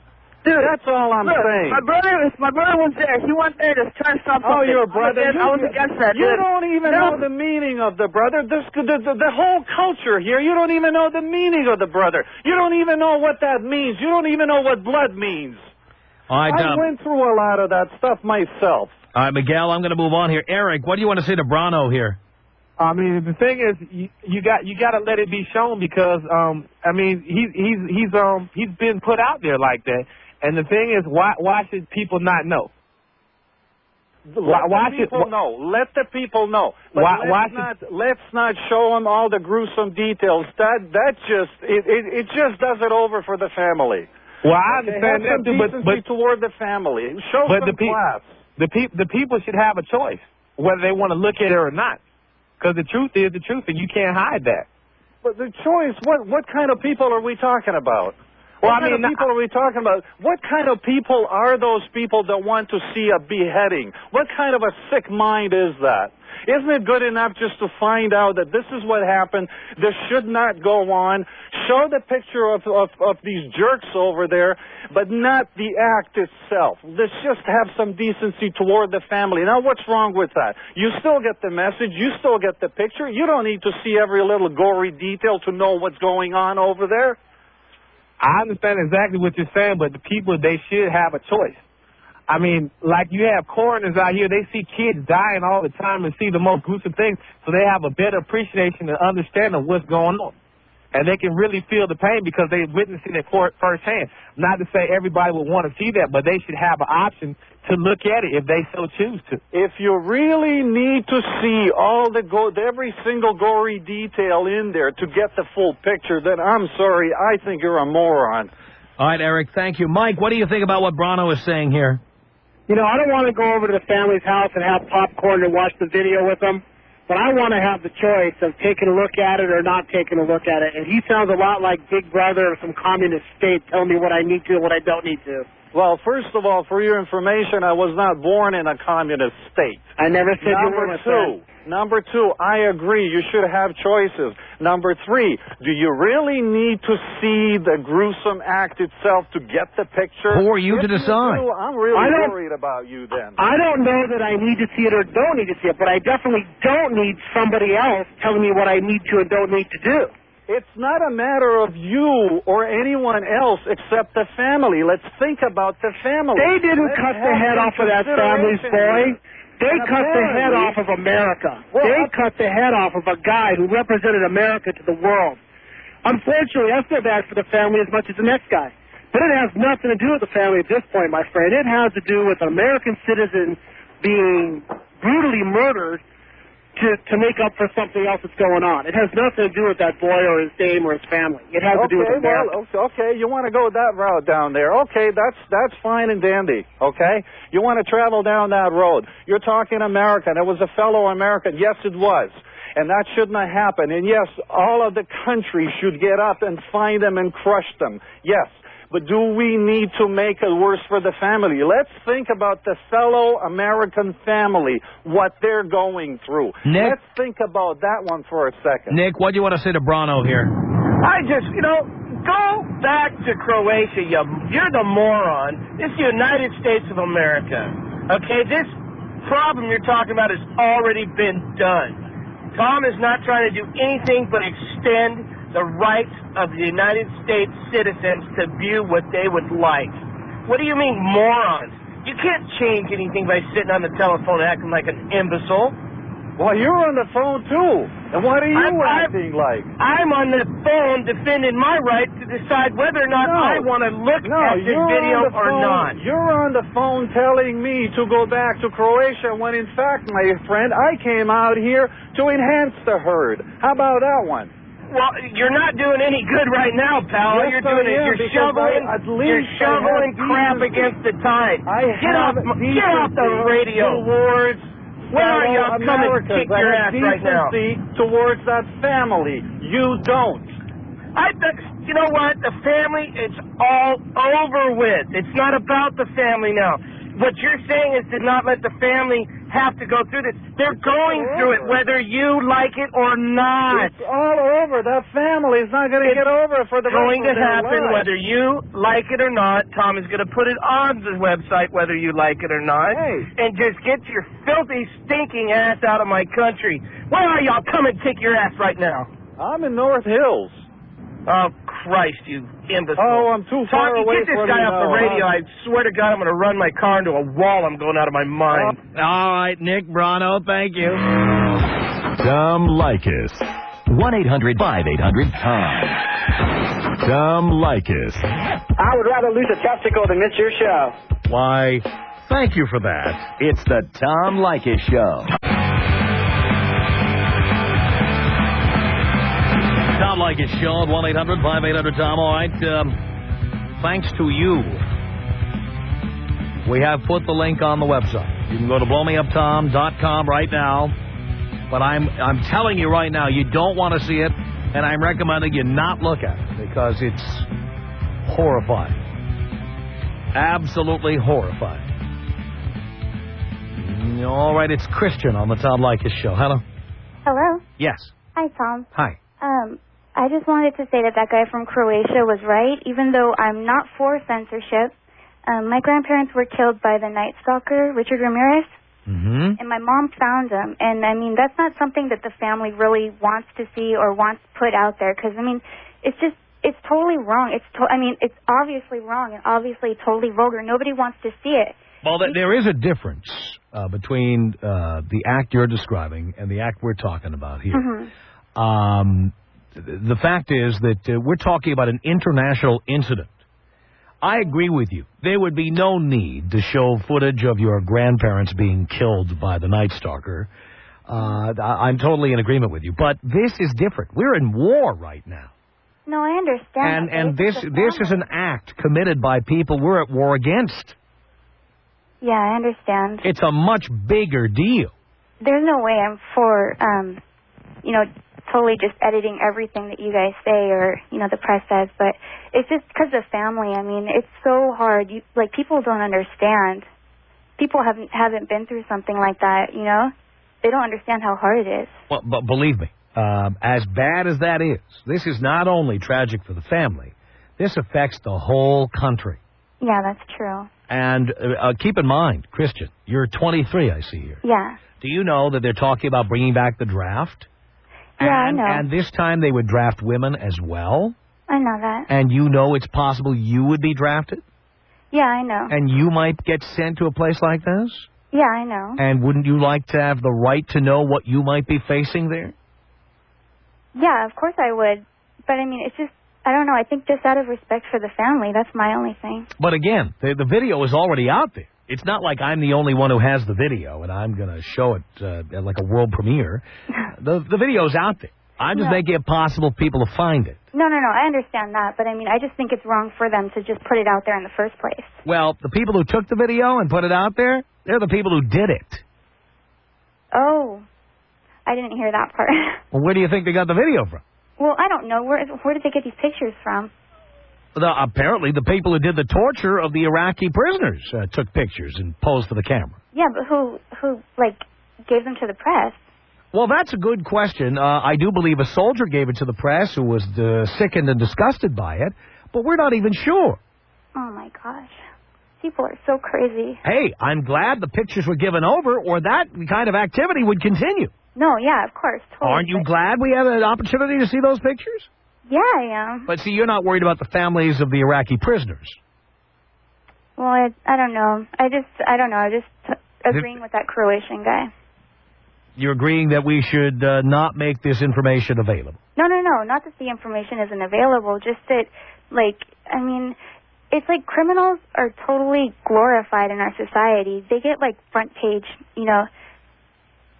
they're always I don't know how to describe what I'm Well, I don't think we're glorifying anybody. And if you see this video, and by the way, I recommend you not look, and I have a feeling you won't. No, I won't. But if you could see this video, nothing is glorified here. It's disgusting. And far more disgusting than anything the FCC is trying to stop me from saying. Oh, no, I totally disagree with that. It's ridiculous. But it's just people get to be famous for doing stuff like that. For doing stuff like what? Like killing people. I don't think the people who did this are going to become, like the next cast of American Idol or Survivor. No, I know. All right. But I'm just saying that a lot of people... I don't think you'll be seeing them on Entertainment Tonight.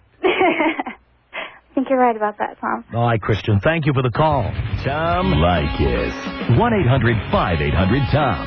Tom does not tell us men how to think. Tom simply verbalizes. Hey, listen, bitch. Now I'm talking. I told you how to think. Here's how conversation works. You get to talk and I listen. Then I talk and you think about something else. The Tom Leykis Show.